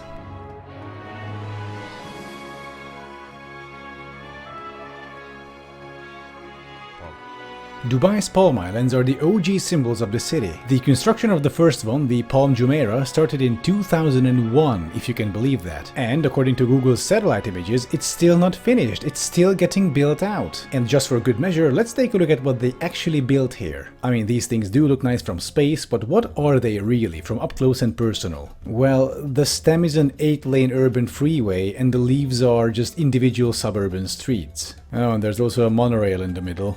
Oh, and between The Point and Nakheel Mall, there are no stations. So then, how do people living on the leaves get on this thing? Well, it's a rhetorical question, of course. Just like the real suburbs in America, this thing was built around cars. And the second palm, the Jebel Ali, will be more the same. And then there are the World Islands, of course, which are just a complex of tiny islands for the ultra-rich and their villas. And oh my god, this looks outright post-apocalyptic, Jesus Christ. Oh, and there's a third palm under construction if the two weren't enough. Oh, and by the way, the sand they use for the palms is not desert sand. They can't use it because the grains are too big. Instead, they have to get the sand from the seafloor. And they achieve this by sucking it up with these big tanker ships. And also annihilating acres of marine life in the process. Oh, and by the way, these palm islands were built on top. Okay, you were right. Whoever the chatter was that linked this to me and definitely wanted me to watch this, it's worth. I don't know who this guy is, but his enthusiasm for urban planning is remarkable. This video is half lies. Uh-oh, the Dubai defenders have entered the chat. There are not poop trucks. These are not poop trucks. Come to Dubai, see for yourself. These are not poop trucks. The trucks are also filled with pee-pee as well. You son of a bitch. Top of natural coral reefs, which they just Come to ended Dubai, up motherfucker. basically burying. Oh, and according to NASA measurements, all these islands are sinking at a rate of 5 millimeters per year. And by the way, have you heard about this thing called the rising sea levels? According to the Environment Agency Abu Dhabi, under the most severe climate change scenario, nearly all of Dubai, including the Palm Islands, would be underwater. Alright, so let me get this straight. You had all the money and power in the world to create anything, and you have paid money to annihilate a coral reef to build a sinking suburb on top of it. Perhaps I treated you too harshly. And here's the kicker about these islands. That's right, I'm still not done. Why build them on the sea to begin with? I mean, you have the desert. You have all the space you will ever need. So why not just build the palms inverted into the land? You know, having the actual body of the palm not out of sand but out of water. It would look just as impressive from space, and it wouldn't even demolish all the aquatic life. Hang on a second, they did do something like this already, just below the palm tree. And oh no, these are American-style suburbs? Oh man. I can't believe it. They took the worst urbanism practices from the US and they implemented it one-to-one. And we actually have all the circles of urbanism hell in here. Copy-paste housing, cul-de-sacs, giant highways cutting through the area, no public transportation, a 12-lane arterial road, Jesus Christ. And so this will be our segue to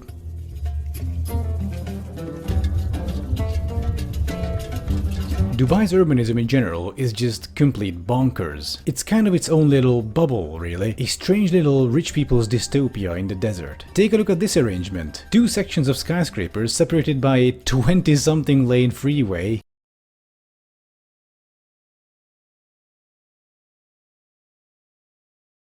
This video is wrong on so many things. I'm no fan of Dubai's gaudiness, but this is basically a Redditor makes a video on a country they didn't visit or read on. Right, really? Okay, maybe he's and behind it, a bunch of cul-de-sac suburbs and golf courses. It's this strange mixture between future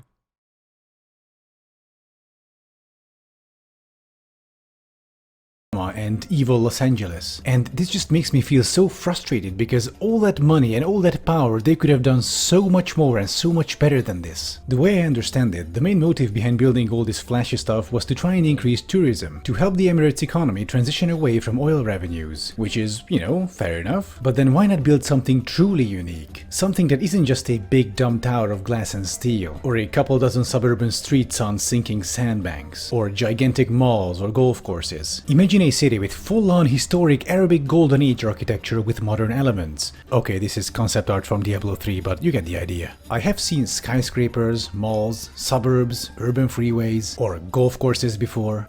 Please give me examples of what he's lying so we can fact check it.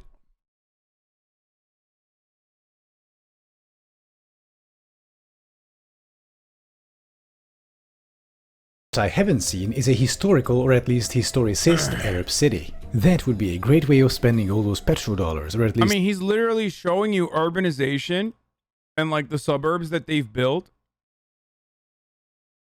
like in front of you. So I don't know what to say. I mean, that ugly ass fucking palm tree looking shit unironically looks like some weird kind of like American suburb American suburbs that they built around. I mean, where are the lies about that? A better way, I would say. And that might even attract a more quality crowd instead of the oligarchs, trust fund babies and novaurish idiots. Okay, that's a bit unfair, but Dubai right now is not exactly a haven of intellectualism, so to speak. By the way, did you know that only 10% of the Emirates population is actually Emirati? The other 90% being immigrants and expats. Well, actually, they're all immigrants. It's just that white people came up with this word expat, so they don't have to call themselves immigrants abroad because that word is reserved for brown people. Speaking of which... True! Bro! Oh my god, he's literally... I never thought about that.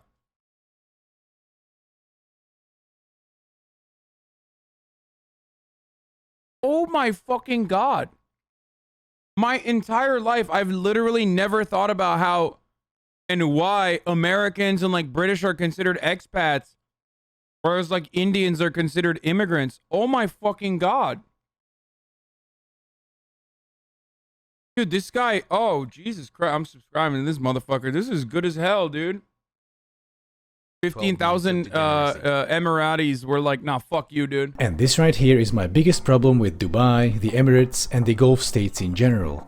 Conflating expats with immigrants. Expats aren't seeking permanent residence. All that luxury, wealth, and opulence you see all around you in Dubai rests on a mountain of human tragedies. Poor people from third world countries such... Okay, but like immigrants are fucking temporary half the time too. Such as India, Pakistan, and Bangladesh. Also, I mean, there is one thing that they fucking definitely do in Dubai and in a lot of these Gulf states, and that is slave labor. Passport theft, slave labor, you know. Are lured in by work agencies, promising high wages and stable employment. People take loans from friends and family so they can cover the costs of their travel and work visa, usually more than $2,000, despite Emirati law requiring the companies to pay for those. Upon arrival, workers' passports are often... Yeah, motherfuckers in Thailand. Expats in Thailand are just like living there until they die. But, you know, they have no intention of, you know, gaining permanent residence there. They're just living there until they die.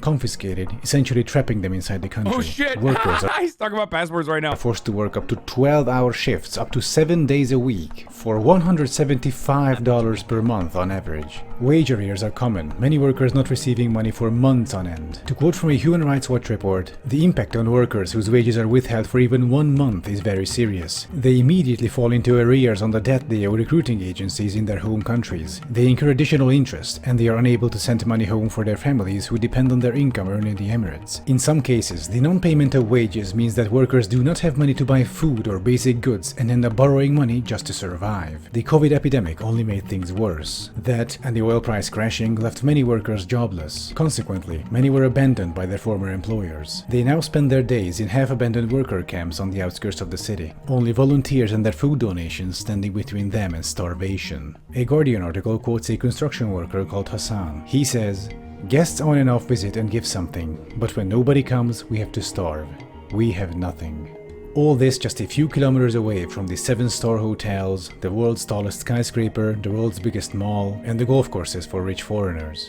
According to the estimates of the Commonwealth Human Rights Initiative, between 2012 and mid-2018, more than 10 Indian workers died in Gulf countries every single day. And these are just the Indians. In addition to that, a Jezebel article goes on to say that at least 2 Indians commit suicide every single week in the Emirates. A number, they say, that is simultaneously both shocking yet unsurprising. They show photos of the accommodation the workers have to endure, unfit even for animals. A harsh contrast to Instagram's parallel universe. They call this system modern slavery, and I'm afraid they are correct. This and the previously mentioned issues, but especially this, is why I hate the Emirates and especially fucking hate Dubai. The city of Dubai is a fucking joke, one that's unusually cruel. It's a twisted parody of everything wrong with modern humanity. I'll leave you with a poem from Bertolt Brecht, written in 1935, titled Questions from a Worker, who reads: Who built Thebes of the 7 gates? In the books you will read the names of kings. Did the kings haul up the lumps of rock? And Babylon, many times demolished, who raised it up so many times?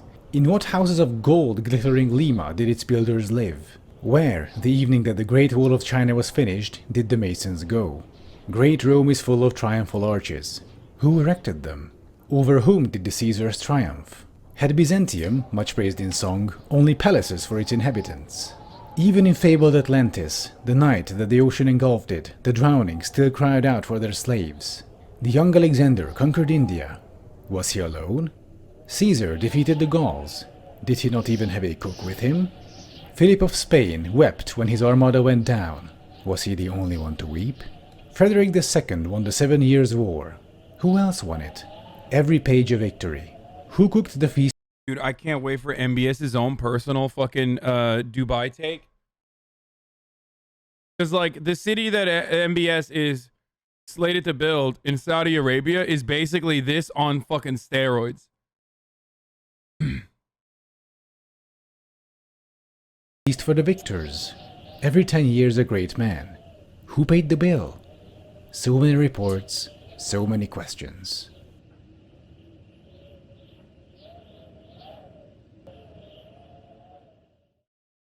Thank you for watching. I'm sorry the video took such a dark turn in the end, but as I was looking... In 2003, the construction of the multi-billion-dollar project The World was announced. The man-made archipelago, shaped like a map of the Earth, was planned to feature luxurious houses and tourist resorts located all within just a short boat ride from Dubai. But today, more than 10 years after the completion of these islands, there is hardly anything built on them. What happened here?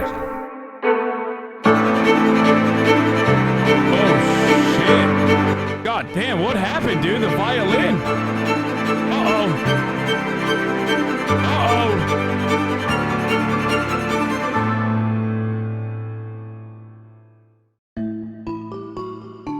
In the early 2000s, real estate developers saw an enormous opportunity in creating artificial land off the coast of Dubai. The real estate boom in the Emirate seemed unstoppable, and the demand for ocean properties was huge. Dubai had already expanded along most of its coast, so Nakheel Properties, a real estate company owned by the government of Dubai, made plans to radically change the region, all within just 2 decades. The company planned 3 different island projects that, when viewed They're so ugly too. From space, should represent the shape of palm trees. Palm Jumeirah, Palm Jebel Ali, and lastly, Palm Darar, by far the largest one. In addition, the World was announced. Different areas were planned, from low-density housing, high-density complexes, and islands that can be used commercially. In a second phase, the World was planned to be supplemented by another even bigger project, the Universe. Man-made islands were planned that resemble the shape of the Sun, the Moon, as well as the planets of the solar system.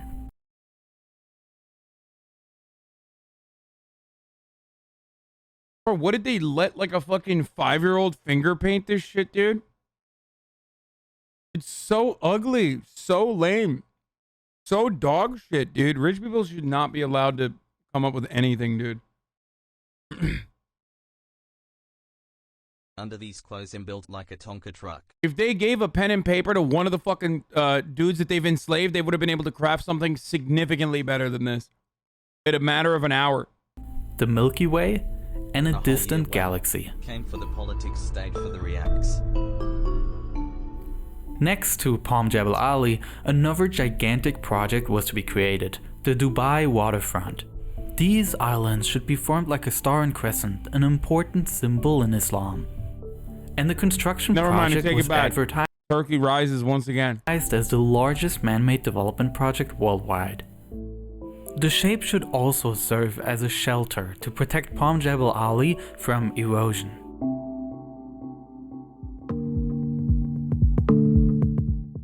With all of these projects, most of the coast of Dubai would have been transformed, as on one side the Emirate of Abu Dhabi begins, and on the other side there is the Emirate of Sharjah. In retrospect, the level of confidence with which these projects were advanced is astonishing.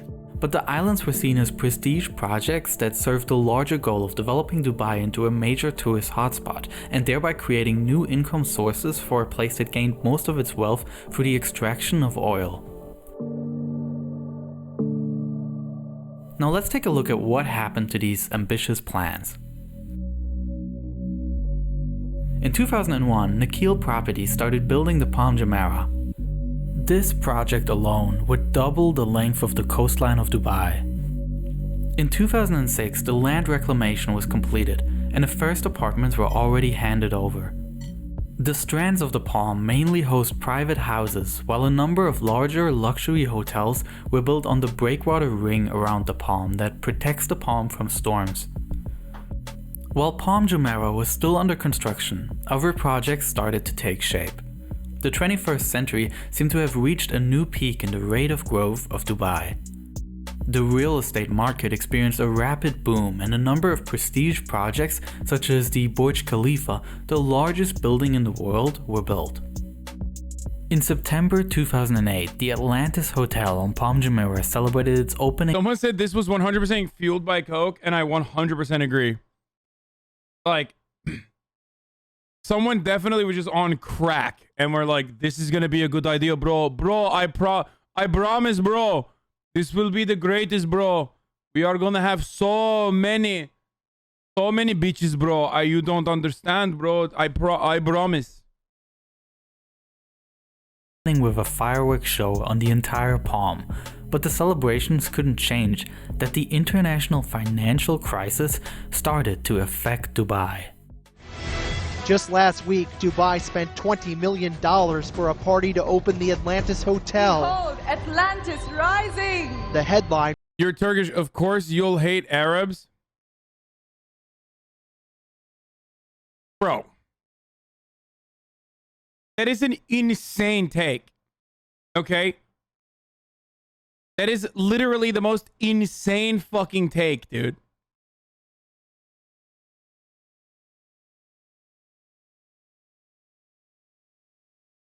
It's also, like, ironically racist. You know what I mean? It's, like, ironically bigoted, where he's like, all Turks fucking hate Arabs, bro.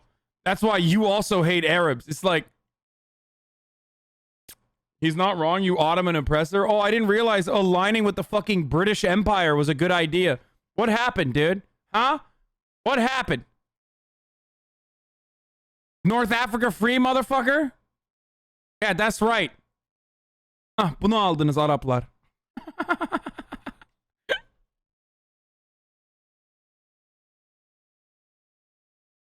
Oh, Jesus Christ. Harikasın abi. Bir şey değil, unutmadık. Look behind you. That guy is gonna be so triggered. Wow, way too many folks in here think Turks are Arab. No.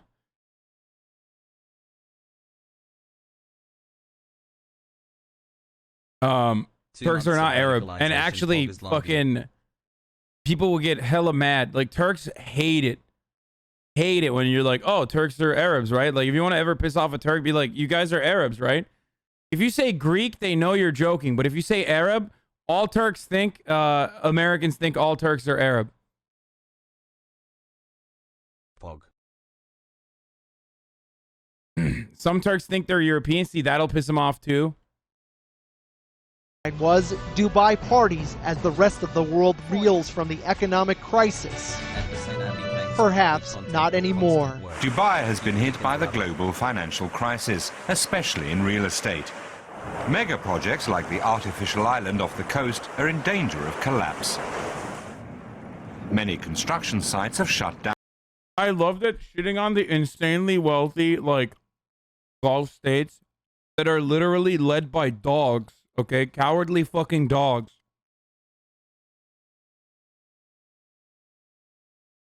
Who would sell their fucking soul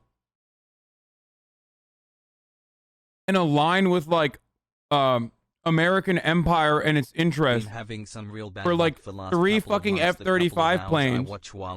Criticizing those motherfuckers mean I hate all Arabs, dude. Yeah. That's a great take from that dumbass chatter. You almost have a sub baby hassle. Down. Are you saying they haven't yet? Sorry, they literally did do that.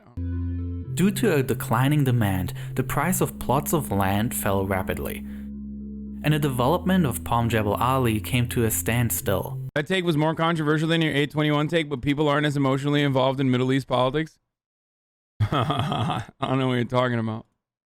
In 2011, Nakheel Properties offered investors refunds, and the project has been on hold ever since.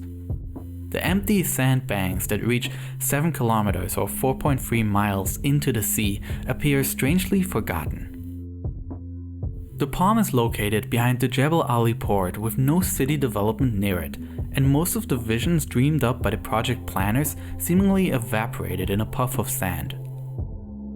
The land reclamation of the Dubai waterfront is nowhere near as advanced, but you can already see the shape of some of the islands on satellite images. This project as well has been discontinued. A similar situation exists with Palm Dara. The land reclamation had already progressed, but it is far from complete. In 2013, Nakheel decided to try to save this project by rebranding it. Instead of continuing to create new land, the project was scaled down and is now just called Dara Islands. And there is current construction work underway with a Fuck you, communist Turkish dog. Don't talk about North Africa again. Fuck you, the Emiratis, the Saudis, and Israel.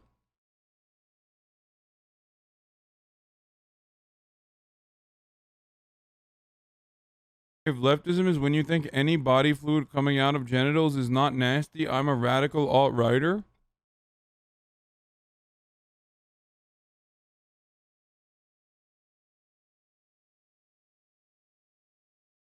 You okay, bro? You okay, dude? Don't ever talk about North Africa, you Turkish communist dog. Fuck you, the Saudis and the Emiratis and the USA. Just the least confrontational Arab, dude.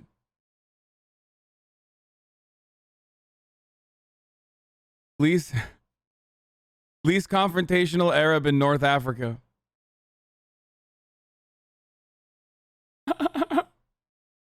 You fucking dog, Haiwan! planned mall, 2 high-rise buildings, Least patriotic Egyptian.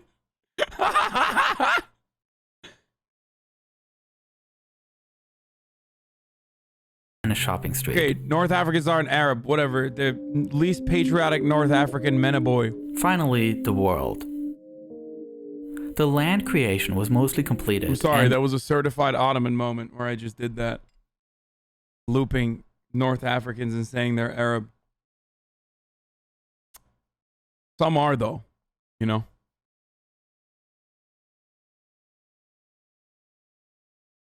Sweating like a motherfucker. And a large part of the islands had already been sold before the financial crisis. But the islands were just not developed further, as many of the investors that bought them were facing their own problems in the aftermath of the financial crisis.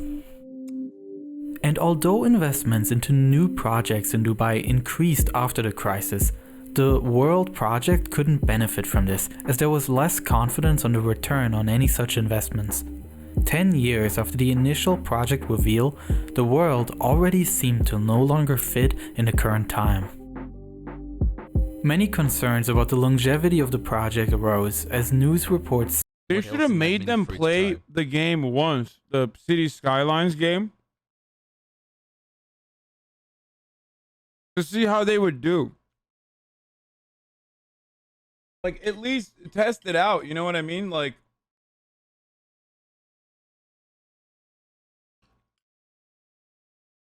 stated that the smaller channels between the islands started to sand up.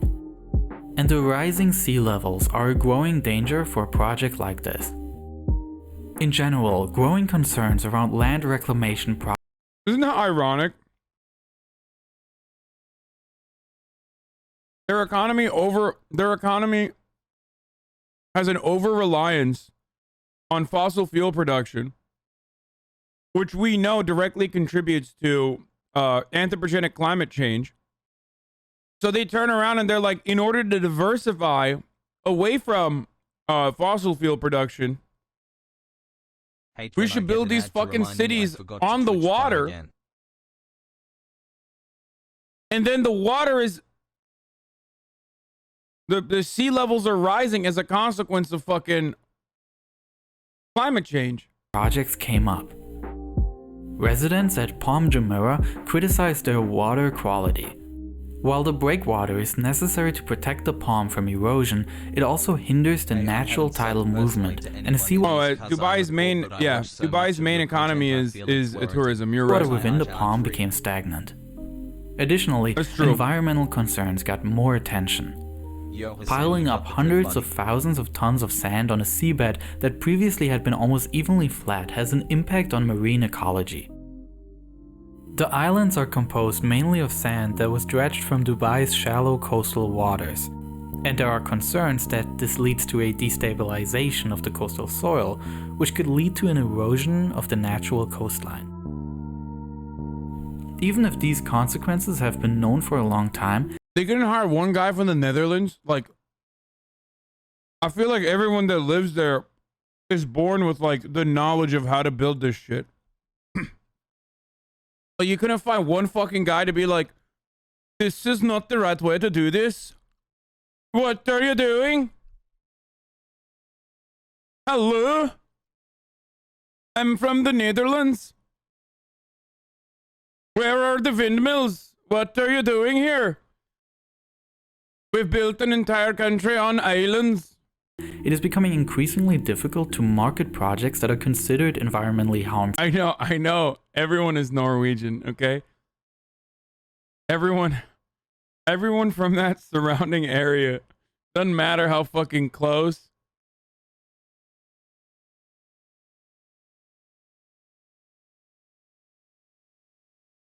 Poor Darcy. It's all the same. Many of the projects promoted in recent years are therefore trying to incorporate environmental compatibility. In addition, the difficult living conditions of migrant construction workers in Dubai is a top. A lot of Arabs are bitter about the Ottoman Empire. They're starting to rewrite the history books, calling it an Ottoman occupation. Saudi Arabia also started to demolish old Ottoman structures. Why? I wonder why, dude. I mean, it's literally true. It was a fucking occupation. I mean, they were a part of the empire, but like, you know, it was literally an occupation.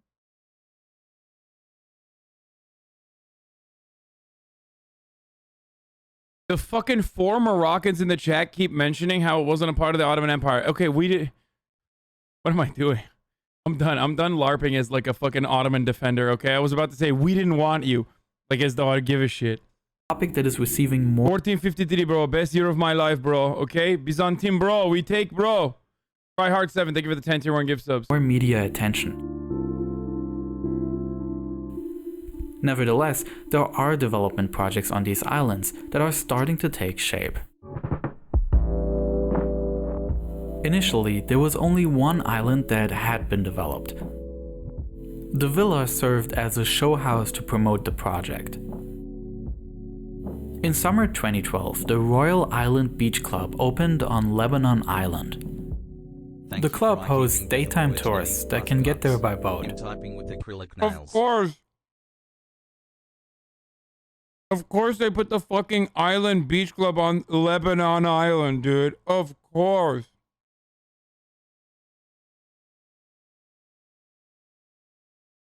Of course.